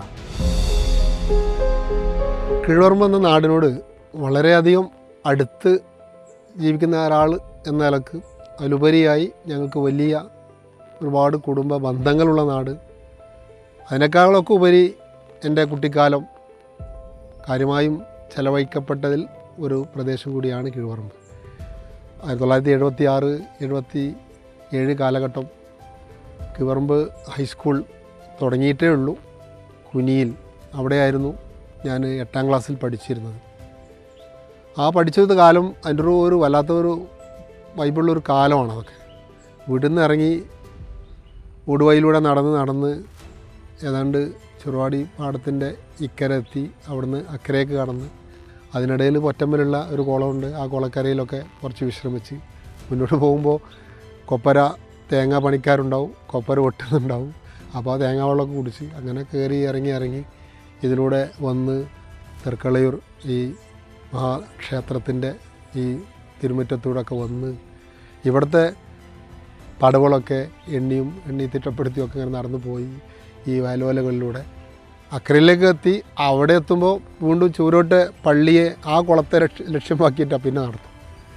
അപ്പോൾ ആ സമയത്ത് തന്നെ പാടം ഊർച്ചകൾ അതുപോലെ തന്നെ പലയിടത്തും കൃഷി ഇറക്കൽ ഞാറ് നടൽ ഇങ്ങനെ തുടങ്ങി ഒരു കാർഷിക പ്രധാനമായ ഒരു പ്രദേശത്തിലൂടെ അങ്ങനെ നടന്നു പോയി. അതിലൂടെ എത്തി ഏതാണ്ട് കുനിയിൽ അന്നത്തെ അറബി കോളേജ് കെട്ടിടത്തിലാണ് അന്ന് സ്കൂള് നടക്കുന്നത്. ആ സ്കൂളിൻ്റെ ഒരു പ്രത്യേകത എന്നത് സ്കൂള് അവിടെ ഓഫീസൊക്കെ ഇപ്പുറത്ത് പള്ളിവർമ്മമാരുടെ ആ ഒരു പീടികയുടെ മുകളിലാണ് സ്കൂളിൻ്റെ ഓഫീസൊക്കെ ഉള്ളത്. അന്ന് പ്രഗത്ഭരായ വേലായുധ മാഷെ പോലെയുള്ള റസാഖ് മാഷെ പോലെയുള്ള മാത്യു സാറിനെ പോലെയുള്ള പ്രഗത്ഭരായ അധ്യാപകർ അന്ന് ക്ലാസ് എടുക്കുന്ന ഒരു കാലമാണ്. അപ്പം അങ്ങനെ രാവിലെ അങ്ങോട്ട് മണിക്കൂറുകളെടുത്ത് നടന്ന് വൈകുന്നേരം തിരിച്ച് ഇങ്ങോട്ടും നടക്കുമ്പോൾ ഞങ്ങൾ കുറച്ച് സുഹൃത്തുക്കളും ഒപ്പം ചെറുവാടി പ്രദേശ് എന്നൊക്കെ നമ്മൾ വിളിക്കുന്ന ഒരു ടീം ഒന്നിച്ച് നടന്നു പോകുന്ന ഒരു കാലമായിരുന്നു. അപ്പോൾ അത് മാത്രമല്ല ആ കാലത്തിൽ എന്നൊക്കെ ഏറ്റവും ആകർഷിച്ച ഒരുപാട് സംഗതി ഉണ്ട്. അതിൽപ്പെട്ട ഒന്നാണ് ആനകൾ. നമ്മൾ സ്കൂള് ചിലപ്പോൾ ക്ലാസ്സിൽ തന്നെ എല്ലാവരും ചാടി ഇറങ്ങിയിട്ട് അത് കാണുന്നൊരു കാഴ്ചയാണ്. കാരണം പള്ളിപറമ്പൻ മുഹമ്മദ് ആജിർ അവിടുന്ന് ഇറങ്ങുന്ന ആനയെ കൊണ്ടുപോകുന്നത് ആനച്ചന്തം കണ്ട് ആസ്വദിക്കുന്ന ഒരു കാലം കൂടിയായിരുന്നു. അതുപോലെ തന്നെ ഇവിടെ ഇങ്ങോട്ട് വന്നാൽ പിച്ചോണ് ബാബുട്ടിയാക്കൻ്റെ അവിടെ ഒരു ആന, ഇപ്പുറത്ത് കുറുക്കമ്പുറത്ത് മുഹമ്മദ് ആജിൻ്റെ അവിടെ ആന, ചാലിൽ അവിടെ അങ്ങനെ ഈ കിഴവറമ്പ് എന്ന് പറഞ്ഞാൽ ഒരു സമ്പന്നതയുടെ ഒരു മടിത്തട്ടുള്ള ഒരു ഭാഗത്ത് നമുക്ക് അങ്ങനെ കാണും ഒരു സമ്പന്നതയുടെ. കാരണം 4 ഭാഗത്തും ആനകൾ അങ്ങോട്ടും ഇങ്ങോട്ടുമൊക്കെ ശരിയായ രൂപത്തിലുള്ള അവരുടെ ഒരു സഞ്ചാരം അത് വലിയൊരു ആകർഷണം കുട്ടിക്കാലത്ത് നമുക്കുണ്ടായ വലിയൊരു ആകർഷകത്താണ്. ആ ഒരു കാലത്ത് തന്നെയാണ് നമ്മൾ ഇവിടുത്തെ സാധാരണ ജീവിതത്തെ നമ്മൾ കാണുകയാണ്. സാധാ ജീവിതം എന്ന് പറയുമ്പോൾ ബീഡി തെറുപ്പ് അത് മറ്റൊരു അങ്ങാടിയിലും ഇല്ലാത്ത രൂപത്തിൽ ഇവിടെ ഒന്നിച്ച ആൾക്കാരിരുന്ന് ഒരു ചെറിയ ഒരു കുടിൽ വ്യവസായ സ്റ്റൈലിൽ ബീഡി തെറുപ്പിൻ്റെ ഒരു കാലം. അപ്പോൾ അത് ഒരു ഭാഗം, മരത്തടിയുടെ വലിയ വ്യവസായങ്ങൾ വേറെ. അപ്പോൾ കൂപ്പും ആനയും മരത്തടി അത് വലിച്ചു കൊണ്ടുപോകുന്ന ഒരു ഭാഗത്തും ബീഡി തെറുപ്പിൻ്റെ ഏറ്റവും സാധാരണക്കാരൻ്റെ ജീവിതമാർഗം. അതിലുപരിയായി ചാലിയാർ എന്ന ഈ പുഴയും അപ്പുറത്ത് ഇരുവഴിഞ്ഞിയുടെ ഒരു വരവുണ്ട്. അപ്പോൾ ഇതൊക്കെ ചേർന്ന് നിൽക്കുന്ന ഈ ഭാഗത്ത് അതിൻ്റെതായ ഒരു പ്രകൃതി സൗന്ദര്യവും അതിൻ്റെതായ ഒരു പ്രകൃതി ഗ്രാമീണ വശ്യതയൊക്കെ നമുക്ക് കാണാം. അതുകൊണ്ട് തന്നെ ഒരു പക്ഷേ കുറേ പേര് മീൻപിടുത്തവും മത്സ്യബന്ധനവും അങ്ങനെ പോയിട്ട് അതുമായി ജീവിക്കുന്ന ഒരു ഘട്ടം. അപ്പോൾ ഇങ്ങനെ എല്ലാ അർത്ഥത്തിലും കാർഷിക പ്രധാനമായി ഈ പ്രദേശത്ത് കൃഷിയെ അടിസ്ഥാനപ്പെടുത്തി അതിനോട് ബന്ധിച്ചുള്ള ഒരു ജീവിതവും ഒരു സംസ്കാരവും ഒന്ന് അതിൻ്റെ ഒരു പ്രത്യേകതയായിരുന്നു. അതോടൊപ്പം തന്നെ എന്നെ ആകർഷിച്ച മറ്റൊരു കാര്യം, അന്ന് ഈ ഭാഗങ്ങളിലൊക്കെ വലിയ സാംസ്കാരികമായ കലാസാംസ്കാരിക വലിയ മുന്നേറ്റമായിരുന്നു. പ്രത്യേകിച്ച് ഞാനിപ്പോഴും ഓർക്കുകയാണ് UM പാറമ്മലിൻ്റെ അദ്ദേഹത്തിൻ്റെ അന്നത്തെ നാടകങ്ങൾ, അതുപോലുള്ള അരങ്ങേറ്റങ്ങൾ, ഒരുപാട് ഈ ഭാഗങ്ങളെല്ലാം അന്ന് സർവ്വസാധാരണമായിരുന്നു. അതോടൊപ്പം തന്നെയാണ് ഈ നാട് ഈ കലാരംഗം പോലെ തന്നെ സാംസ്കാരിക രംഗം പോലെ തന്നെ ഈ സ്പോർട്സ് പ്രത്യേകിച്ച് ഫുട്ബോളിലൊക്കെ കൊടുത്ത സെല്ലൽവിയാക്കയെ പോലെ എൻ്റെ ബന്ധു കൂടിയായിരുന്ന പള്ളിക്കണ്ടി അബ്ദുവാക്ക, അതുപോലെ തന്നെ എൻ്റെ തന്നെ ബന്ധു KP പോലുള്ള അങ്ങനെ ഒരു അന്നത്തെ ഒരു കാലം, പിന്നെ കുനിയിലൊക്കെ ഉള്ള അബ്ദുറഹ്മാൻക്കെയും അവർ ആ സഹോദരന്മാർ ഒന്നിച്ച് ചിലപ്പോൾ ഒരു വീട്, അതുപോലെ തന്നെ ഹുസൈൻ അഹമ്മദ് തുടങ്ങിയുള്ള അങ്ങനെയുള്ള ഒരു പ്രഗത്ഭമായ ഒരു ഫുട്ബോൾ ടീമും, ഒരു പക്ഷേ അന്ന് അരീക്കോട് ടീമിനൊക്കെ വെല്ലാവുന്ന രൂപത്തിലുള്ള ഒരു ഫുട്ബോൾ ടീമും സെറ്റപ്പും ഒരു കാലം ഉണ്ടായ ഒരു കൗതുകം അതൊരു ഭാഗത്തുണ്ട്. അതിലൊക്കെ ഉപരിയായിരുന്നു ഇവിടെ ഉണ്ടായിരുന്ന ഒരുപാട് ഈ സാംസ്കാരിക പ്രോഗ്രാമുകളുടെ ഭാഗമായിട്ട് തന്നെയുള്ള ഒരുപാട് ഗാനമേളകൾ, അതിൻ്റെ ഒരുപാട് സംഘാടനകൾ ആ സമയത്ത് നമുക്ക് അതും ഇവിടെയൊക്കെ കാണാൻ പറ്റി. അങ്ങനെ ചുരുക്കി പറഞ്ഞാൽ എല്ലാ അർത്ഥത്തിലും ഒരു നാടിൽ കലാ, സാമൂഹിക, സാംസ്കാരിക, വിദ്യാഭ്യാസ, വ്യാവസായിക ഈ എല്ലാ രംഗങ്ങളെയും ടച്ച് ചെയ്ത ഒരു നാടായി ഈ ഒരു കിഴുവറമ്പ് ആ ഒരു കാലഘട്ടം മുതലേ വന്നിരുന്നു. അതിൻ്റെ തന്നെ ഒരു ഗുണമാണ്, അതിൻ്റെ ഒരു ഫലമാണ് ഇപ്പോഴും CH സാംസ്കാരിക സെൻറ്ററിൻ്റെ ഒക്കെ ആഭിമുഖ്യത്തിലുള്ള ജലോത്സവങ്ങളൊക്കെ നടന്ന് ഈ നാട് ഇന്നും ആ ഒരു വലിയ സൗഹൃദം കാത്തു സൂക്ഷിക്കുന്നതെന്നാണ് എനിക്ക് തോന്നുന്നത്. ഇതിൽ കൂത്തുപറമ്പ് അങ്ങാടിയിലെ ഒരു പഴയ കാലം എന്ന് പറയുമ്പോൾ ഞാനൊക്കെ അവിടെ പള്ളിക്കണ്ടിയിലൊക്കെ നിൽക്കുന്ന സമയത്ത് രാവിലെ ഇറങ്ങി സുബഹി നിസ്കാരമൊക്കെ കഴിഞ്ഞാൽ പിന്നെ അവിടെ ഒരു മക്കാനി ഉണ്ടാവും. അവിടെ പോയിട്ട് അമ്മായി കാക്കൻ്റെ കൂടെ ചായക്ക് കടി ഓട്ടട കിട്ടുക, അതൊന്നും നമ്മൾ സങ്കല്പിക്കാൻ പറ്റില്ല. മക്കാനി പോയിട്ട് ഓട്ടട കിട്ടിയിട്ട് പഞ്ചാരയിൽ മുക്കി കുത്തിയിട്ട് തിന്നുന്ന ഒരു ഘട്ടം മുതൽ കൂത്തുപറമ്പ് അങ്ങാടി ചെന്നാൽ അവിടെ കായപ്പവും നെയ്യപ്പവും ഒക്കെ ആയിട്ട് അന്നത്തെ ഒരു കാലം നാടിൻ്റെ പൊതു സംസ്കാരത്തിൻ്റെ ഭാഗമായി ഒന്ന് അങ്ങാടിയിലിറങ്ങി ഒന്ന് സല്ലപിച്ച് ഒരു ചായയൊക്കെ കുടിച്ച് ഇറങ്ങുന്ന ആ ഒരു സൗഹൃദം. അപ്പം അങ്ങനെ എല്ലാ അർത്ഥത്തിലും നീർച്ചോലകളും തോടുകളും പുഴകളും അരുവികളും എല്ലാം കൊണ്ട് പ്രകൃതി രമണീയമായ മനോഹരിതമായ ഒരു പ്രദേശത്തിന് ആ പ്രദേശത്തിൻ്റെ ചാരുതക്ക് അനുസരിച്ച ഒരു ജനസമൂഹം, ഒരു ജനസഞ്ചയം, അത്തരത്തിലുള്ള ഒരു സാംസ്കാരിക ജീവിതധാര, ഇത് തന്നെയാണ് ഈ നാടിനുണ്ടായ ഏറ്റവും വലിയ പ്രത്യേകത. ഇന്നും വളരെ സന്തോഷത്തോടെ അഭിമാനത്തോടെ അത് പാരസ്പര്യത്തോടെ കഴിയുന്നു എന്നുള്ളതാണ് കിഴുവറമ്പ് എന്ന ഈ നാടിൻ്റെ സവിശേഷത എന്ന് ഞാൻ നിരീക്ഷിക്കുകയാണ്. കീഴുപറമ്പ് നാമ ഭൂപ്രകൃതി, വിദ്യാഭ്യാസം, കാർഷികം, വികസനം, കലാ, സാമൂഹിക, സാംസ്കാരിക മേഖലകൾ, മണിക്കൂറുകളോളം പറഞ്ഞാലും തീരാത്ത ചരിത്രപരമായ കാര്യങ്ങൾ ഇനിയും ഒരുപാട് പറയാനുണ്ട്.